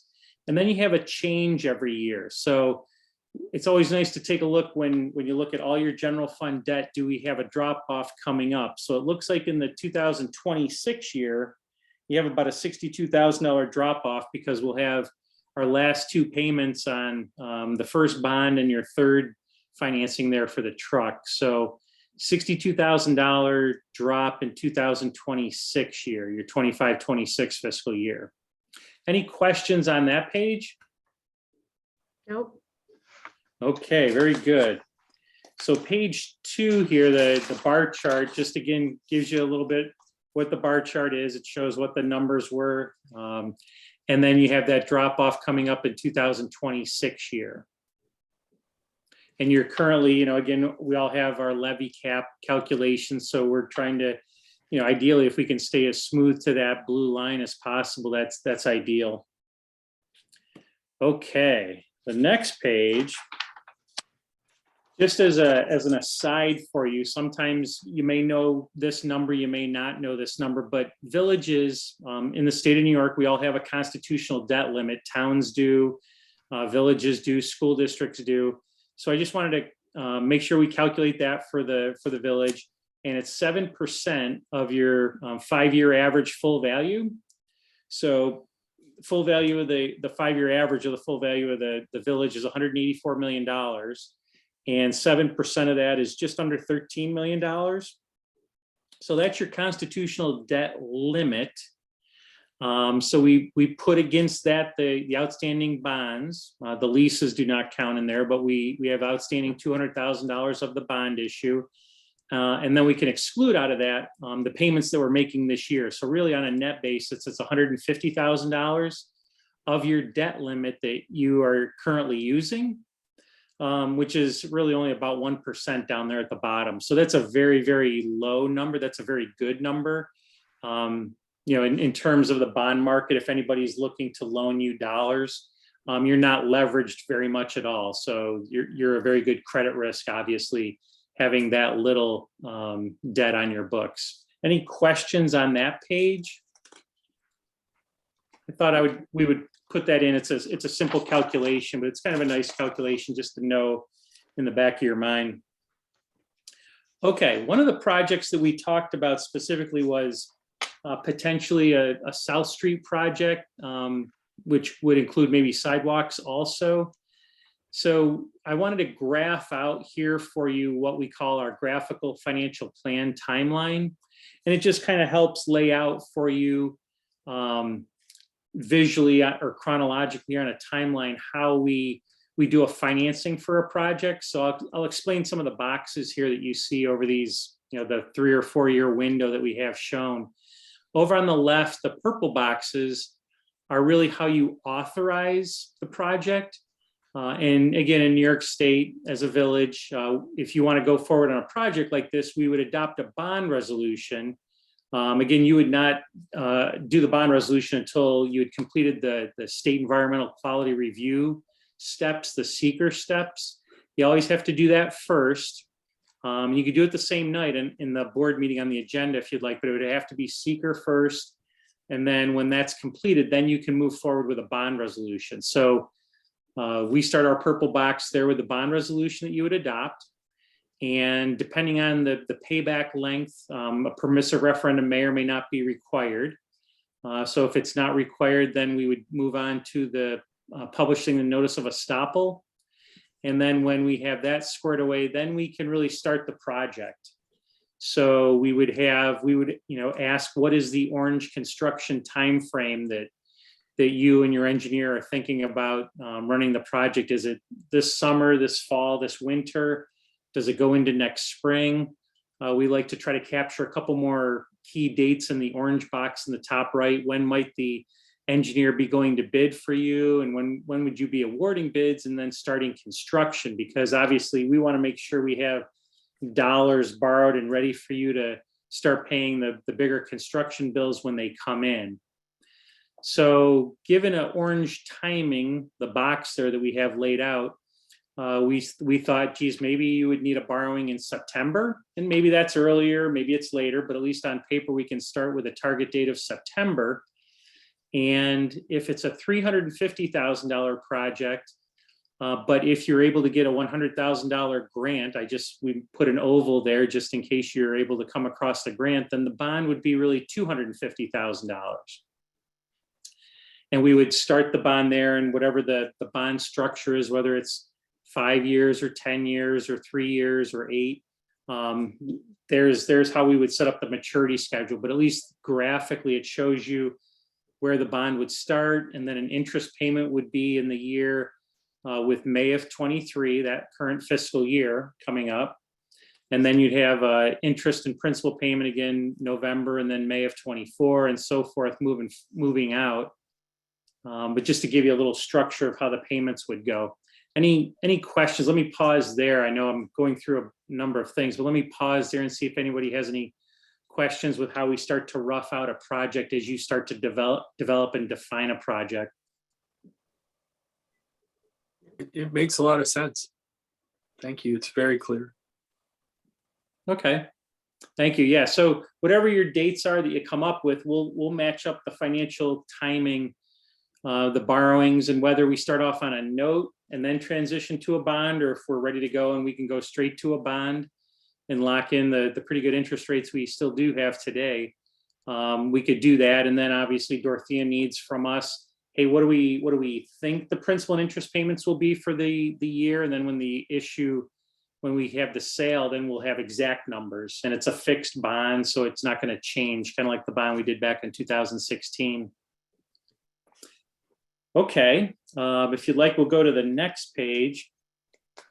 And we did run for you 2 different sample maturity schedules, just to give you a kind of a feel for the magnitude of the debt service. So in this case, we said, okay, for the $350,000 project, let's assume you have a $100,000 grant, and therefore we'd have a $250,000 financing.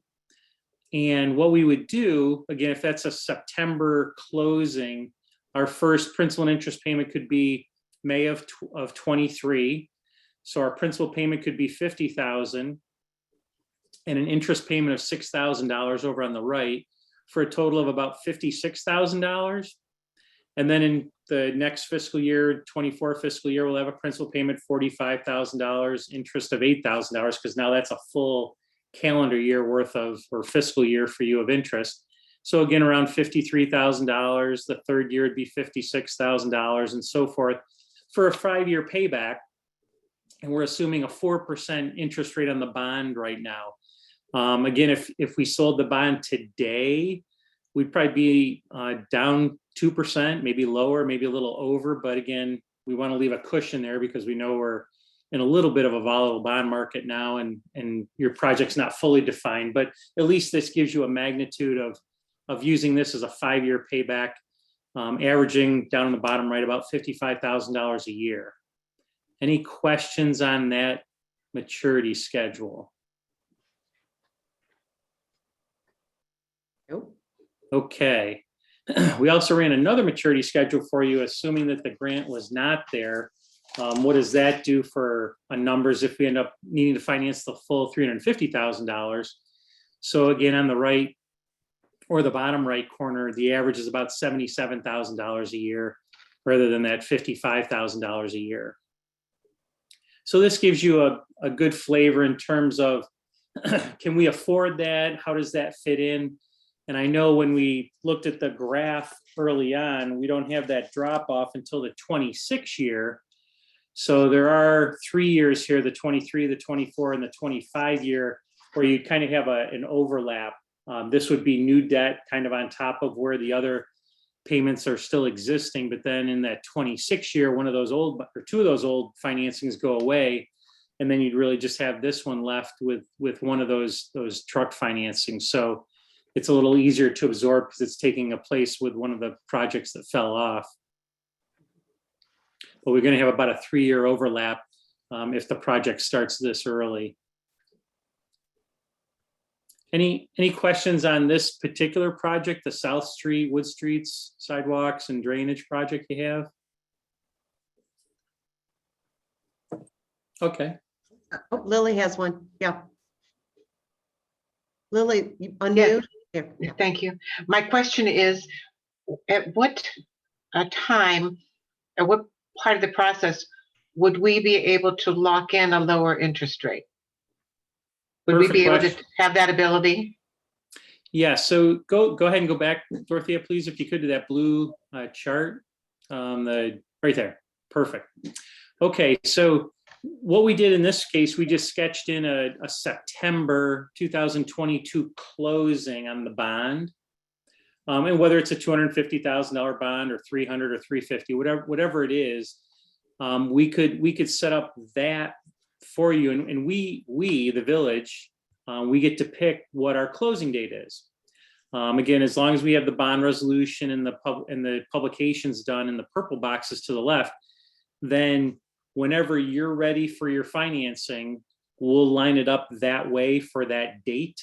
Again, if let's say construction starts in July, contractors maybe start in July and you need to make your first payment to them in August or September, you tell us when that is and we'll make sure we have the closing lined up for that. So let's just say we're closing in September. I don't know, pick the middle of September for instance, September 15, we would say would be our closing date.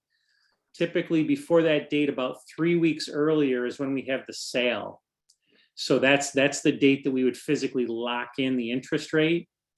So maybe that's the end of August. We would lock in, we'd have a sale on the bond.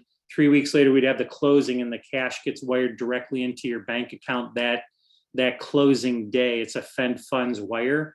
And then you're able to write checks and start paying the contractors right then. So that's why we have a timeline that we would back up. So we always start from when do you need to close on the money to start paying contractors.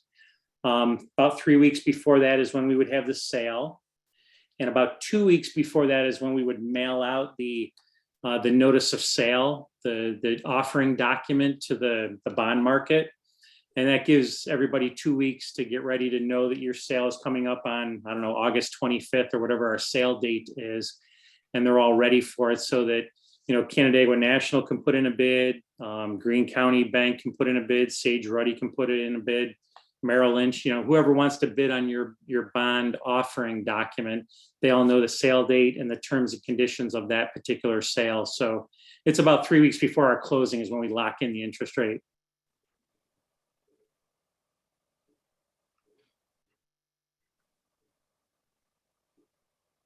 Okay. Okay, so we would sketch up this this timeline. This is really where we have the blank piece of paper and we get ready to come up with the details there based on whatever your timing is. If this project starts this summer or this fall or next spring, whatever it is, however soon you need to get the project going. And really, again, you're going to go through your environmental steps, those seeker steps with your engineer and your attorney, get that all squared away and define what your project is and the timing of when you'd like to go to bid. And then we'll start to incorporate those dates and target dates into our planning. Make sure we work with your bond attorney to get the resolutions ready for you and get it in place and get the publications going. Because again, if you want to get going on a project and you want it to start on a such and such date with the contractors and you want to get out to bid, then I need to make sure we have dollars there lined up for you in your bank account so you can pay your contractors. And that's why we rough out a couple of these various maturity schedules up front to kind of give you a little idea. Again, using a 4% interest rate, that should be very conservative in today's market for you to be able to sell this bond, even if it's this fall. Okay, so that's this particular project. We have one more page in the packet at the end.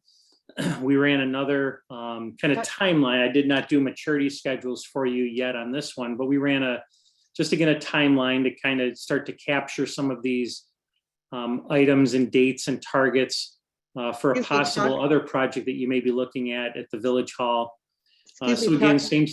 Chuck, may I interrupt? I'm so sorry to interrupt you. I just want to call to your attention. I think what we have in terms of the funding we're seeing is under, I think they're switched. I think the headings are switched.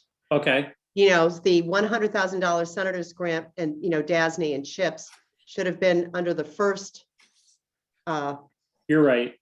you know, I just think it's the headings are switched. Thank And you. then, yeah. So, sorry to interrupt you, but I just think just as so it doesn't confuse people. Right. No, thank you very much. Yes, that you're absolutely right. Chip should be over on the road project. Right. Okay. That's good. That's why we're talking about it. Okay.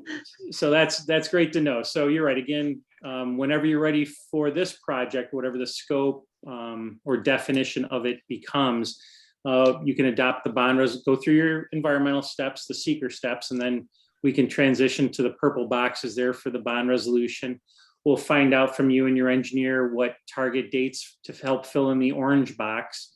And then again, we can have this bond issue lined up for those rough dates. Now, if this project coincides with the other one, we can do a combined financing. That's easy to do. We can have many different authorizations within a single bond, and we can even break them out for you so that you know how much you're paying on each underlying piece.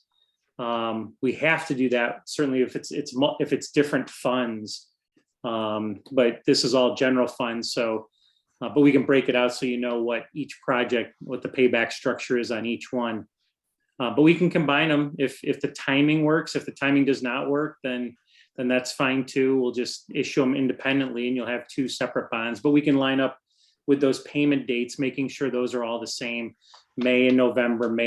It makes it a little easier when you're lining up your wire payments with your bank of account to make sure the payments go out to the bondholders. Excuse me, Chuck, I think Dorothea has her hand up.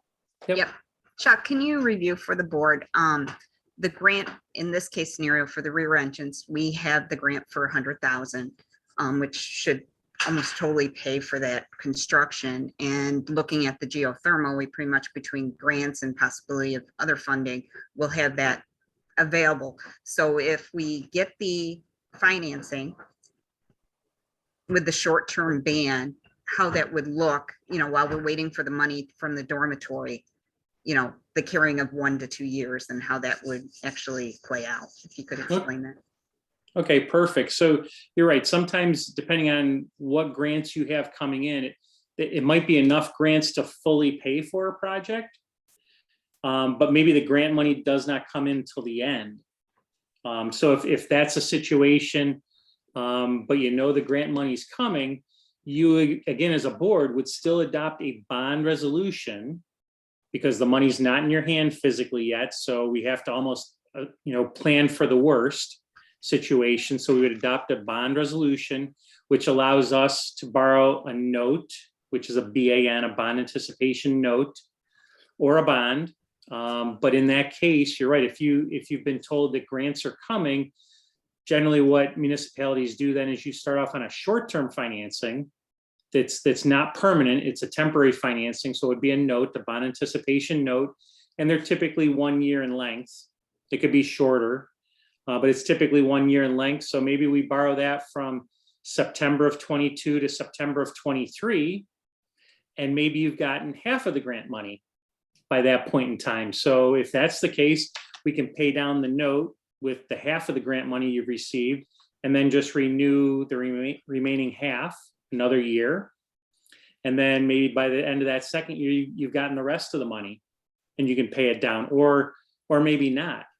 And then if it's not going to come in, then we just turn that note into a bond, into our permanent financing. So you're right. If grant money, if it's in upfront, that's wonderful. Then we don't have to finance it. But if it's one of these things that comes in partway through or at the end of a project, once a project is done, it meets certain milestones. In order to pay for the project up front, though, you'll need some seed money, some working money, some capital cash there to work with. So that's where you would borrow essentially the bond anticipation note. It might be for the full authorization. And then a year later, when it comes due, you can pay down whatever grant money you've received to date and then renew the balance of what's left. So you're right. Now your cash flow becomes important in terms of dollars going out to the contractors each month. But on the flip side, what are the revenues coming back in and in what amount and when? So that's a timing question. Yes. Did that answer that, Dorothea? Yes, and obviously if all the funding is in, whether it's in the first or second year, you can pay it off completely and it's gone. Right. And can you talk about the process of renewing that? Like what does that, when you said, oh, and then you can just renew that, what does that mean? Right. So municipalities in New York State, we can renew bond anticipation notes up to 5 years. Oh, okay. And then if it's not fully paid down by the end of the 5th year, we do have to convert it to a serial bond. That's just a New York State law. Okay. The only ones that can get around that would be a town doing a financing for special districts. For some reason, they can roll notes indefinitely on a special district. But for all of us other municipalities in the state, schools, fire districts, villages, any projects we're doing, we can only go maximum of 5 years on notes before we would have to convert to a serial bond. So just for instance, let's just say you were trying to pay this down over 7 years and we wanted to stay on notes to keep our flexibility as much as we could. You go up to 5 years, and then by the end of the 5th year, you have to issue essentially a little 2-year serial bond kind of thing. It's just a little headache, but that's the process. So when a note comes due at the end of its first year, we know the due date. So we have a dated date when it was issued and then a due date when it comes due. And again, about a month prior to that due date, we'll mail out the new offering document or the renewal document. 2 weeks later, we'll have a sale. 2 weeks later, we'll have a closing on the new money and it pays off the old one. Okay. Okay. Thank you. That was helpful. Yeah. Yeah. So there is a whole process and it is very day driven. So we keep it marching right along. Yeah. Okay. Yes, Dorothea. Real quick, Chuck, let's say we have the ban and the grant didn't come in like we anticipated. The dormitory ran 13, 14 months and we have to renew the ban. Do we have to make a payment on the first year? I'm leading this because I know you know the answer. Right. Good question. So, and this is good. We're not at 30,000 feet anymore. We're getting right down into the weeds. But that's good. It's part of local finance law rules in New York State. The very first year, the principal payment is optional for all of us municipalities in the state. So we do have to make the interest payment, but the principal payment, the first year is optional. But by the end of the second year, 2 years after our dated date, when we first issued the note or the bond, we do have to make a principal payment within the second year. But if you've got the money at the end of the first year, great. If not, you can say, well, okay, let me just pay the interest only. And then we know by the time we get to the end of the second year, we are going to have to make some sort of a principal payment, whether we've got grant money in or not. We're going to have to make a principal payment. We'll have to budget for it. Well, I think it's an important discussion because, you know, we're finding with the dormitory that it could be 12 to 18 months perhaps for us to get the funds, you know, reimbursed. So we still have that window where we're only paying interest in the first year. Then we're into the second year, get the rest of the remainder, and we can pay it right down. Right. Yeah. No, that's a really good point, actually. Yeah, it gives the board some flexibility. Yeah, it definitely does. And it is a little tricky. So let's go one step further along that point. Some people think that, hey, if we're on these notes, these bans for 4 or 5 years, that maybe we can kind of do whatever we want in terms of our payback structure. That's not the case. Yeah. There are very defined rules within New York State. Again, the local finance law rules in terms of how we pay back our principal payments. We have two different mathematical options available, again, to all municipalities in the state. But it really precludes us from kind of like doing minimal payments and then leaving some balloon payment for some board way down the road in the future. So we do have to, by the time we get to the end of that second year, we have to come up with some sort of payback structure and define it, whether the grant money's there or not. We have to say, okay, we're going to start paying this off on a 4-year payback schedule or a 10-year payback schedule and bite the bullet. But you're right.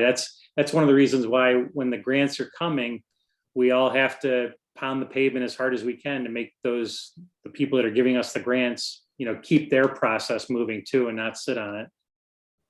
Yeah, I know that that's actually something I was in touch with Senator Brock's office, and I think that the legislature is really trying to work on tightening things up with DASNY.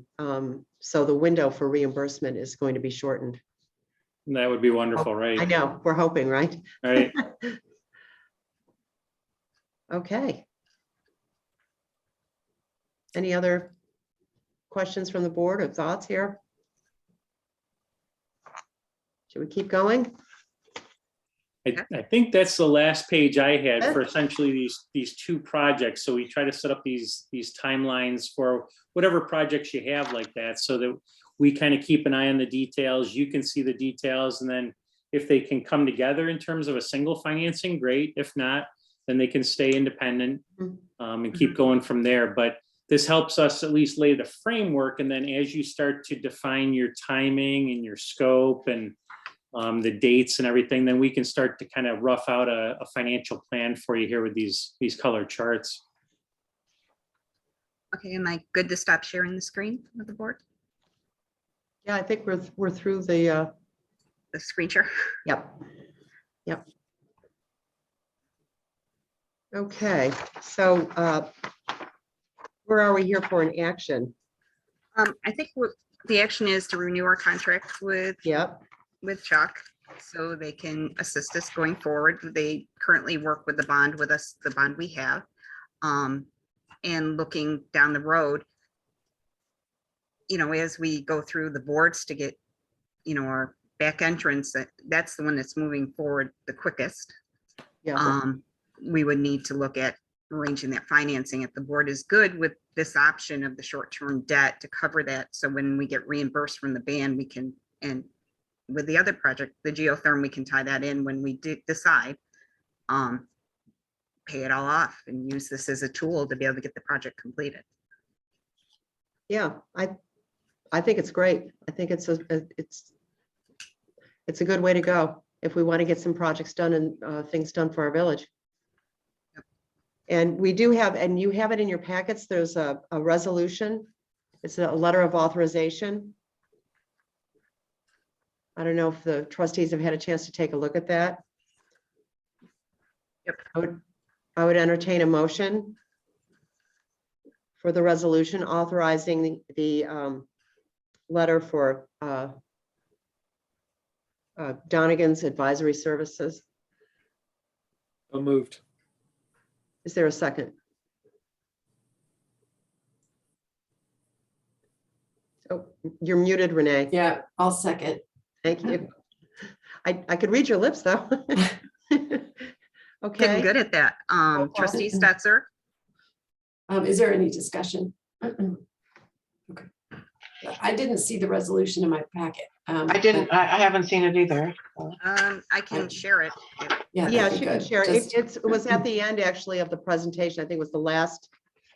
Yeah, I did a search for hold resolution. on. Maybe I'm looking at it. and- I see it now. Yeah. Oh. Do you need me to share it? Yeah, Oh, why no, don't you I- share it? Just I got it. I did a Oh, you did word see it. search. Okay. Yep, I see it. now. Okay. Thank you. Okay.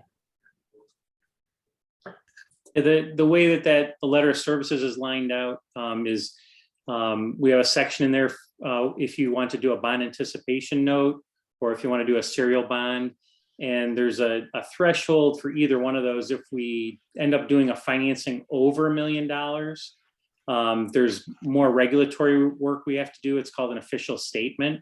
If the financing is under $1 million, we do not have to do the official statement. We can do essentially what's just called a notice of sale, which is a much simpler document from our end for you for the bond market. So that's why you'll see a couple different rates there for a bond or a note with official statement or without official statement. And there's some SEC language that we have to have as full disclosure toward the end of the document, where you can go look us up on SEC's website that we have the proper licensing and so forth. So a lot of it is SEC, because of Dodd-Frank, they want much more transparency. So we've added a couple new paragraphs at the end there of our letter of services, just in case you're wondering what some of those things are. Thanks. Yes, Lily. Thank you. This does not lock us in to voting to float a bond. Is that correct? This is just so that the work can be done that presents to the board what the options are. Yes, this is their being our advisor contract. Okay, that's what I want to clarify. Thank you. Yep. Right, thank you. So if and when you ever do get to a point where you need a note or a bond issued, then you call me up and we'd be happy to go do it for you under those sections of the law. Okay. And that way the comptroller's office, if they come in and they want to do an audit on you to make sure you have your proper agreements set up with your different professionals, external professionals, then you have that at your disposal there. Thank you. I got a little confused when I heard you say when you do, and I didn't think we were at that point. So what you are clarifying is that we are voting to retain your services. Correct, for if and when you need us, yes. Okay, thank you. You'll be on deck. Thank you. So we have a motion and a second. Okay, roll Yes. call. Okay, roll call. Trustee Stetser, Aye. trustee Lightgib, Aye. trustee Lampier, Aye. trustee Keating. Aye. Mayor Plummer. Plummer, aye. Motion passes. We do have a question from the public. Art Pierce asks, bottom line, what is the total cost to the village for bonding 350,000 over 5 years or other in the associated straight percentage rate interest paid on 350,000? I can answer that. It depends. It depends on what our interest rate is. We don't know what that is yet. The estimate was conservative and is in the packet. And you can see it right there on page 50, and the other one's on page 49. Correct. So Part in of one that of too. them, it's 27,000, in one of them it's 38,000, but that's at a very high interest rate, conservative estimate. It will likely be quite a bit lower than that. One of the factors, and Chuck just didn't have the information, is when we look at that project, we'll be looking at using CHIP funding as well as the grant we received from the senators. So the timeline on that could be much less, and hopefully could be that 2-year span that we're hoping to complete everything in. Yeah, Just that actually is a higher probability, frankly. Yes. Yep. Okay, well, Chuck, thank you. Thanks, Thank you. Chuck. Chuck, Really, we'll get really you that- helpful. We'll get you that paperwork hopefully tomorrow. Okay, That signed over to you. thank you for fitting me in so late this evening. I appreciate it. I did have a double board meeting tonight, so thank you Oh, again. I wow. appreciate it. Well, you had a long day. Hope you have a nice rest of your evening. Thank you, you Thank you. too. Okay. Take care, Chuck. Bye-bye. Good night. Okay, so we need to vote. We didn't vote. We already did. We voted. Oh, we did. We just did. I'm sorry. I said my name and I It's voted. late. You're right. It's Sorry. okay. It's getting late. I know. Not that late. Okay. We're earlier than usual, so we're doing Oh, well. Yeah, really. That was, save the financial stuff for last, and that's the most complicated. Yeah. No, I thought he did a great job. Yes. So let's see, we already went through all of our member items. We do have a few items that need to be covered in an executive session. Jeff, I know there's something that you wanted to cover pertaining to a legal matter. And also we have some human resource matters, employee matters. I'm trying to remember, what is the section? Jeff to go- knows it. Is that it? I don't know. It's section Discussion. 105 of the Public Officers Law, and I don't know really which subsections, but one is for discussion of pending litigation, the other is for employment of a particular individual. Yep. Okay, the other thing, I had one more member item and it's related, but it can very clearly be covered in public. It's a follow-up from a prior, from several prior meetings, really have not yet seen a plan for the transition and the training of the treasurer. Open, we've been over this a bunch of, I think every meeting since October. So what are the tasks? Who's responsible for them? What are the dates? What are the materials that get handed off? We as the trustees, and I'm frustrated that it's only me asking for this. It should be all of us asking for this. We still have no plan on training a treasurer. Ask for it every meeting, it's not given. So please do that. Okay. I'll entertain a motion to go into executive session based on section 105 as defined by our attorney. Is there a second? Second, Roll call, trustee Keating, Aye. trustee Lightgib, Aye. trustee Lampier, aye. trustee Stetser, Aye. Mayor Plummer. Aye. Motion passes. Good night, all. Good night. Thanks, Steve. Take care. Get some good rest. Yep. Oh, Okay, so now we're recording and we're. in the Thank public. you. okay. I will make a motion that we leave attorney-client. This is trustee Lampier. I'll second. Aye, Aye. aye. Aye. Aye. Aye. Okay, unanimous vote. I make a motion that we adjourn the meeting. I'll second. Did we have to do something about hiring? No, that's going to be probably in a special meeting. Okay. Yeah. Aye. Aye. On attorney. Aye. Oh, they're all tired eyes. Thank you. Thanks, everybody. Okay. Good night. Aye. Night.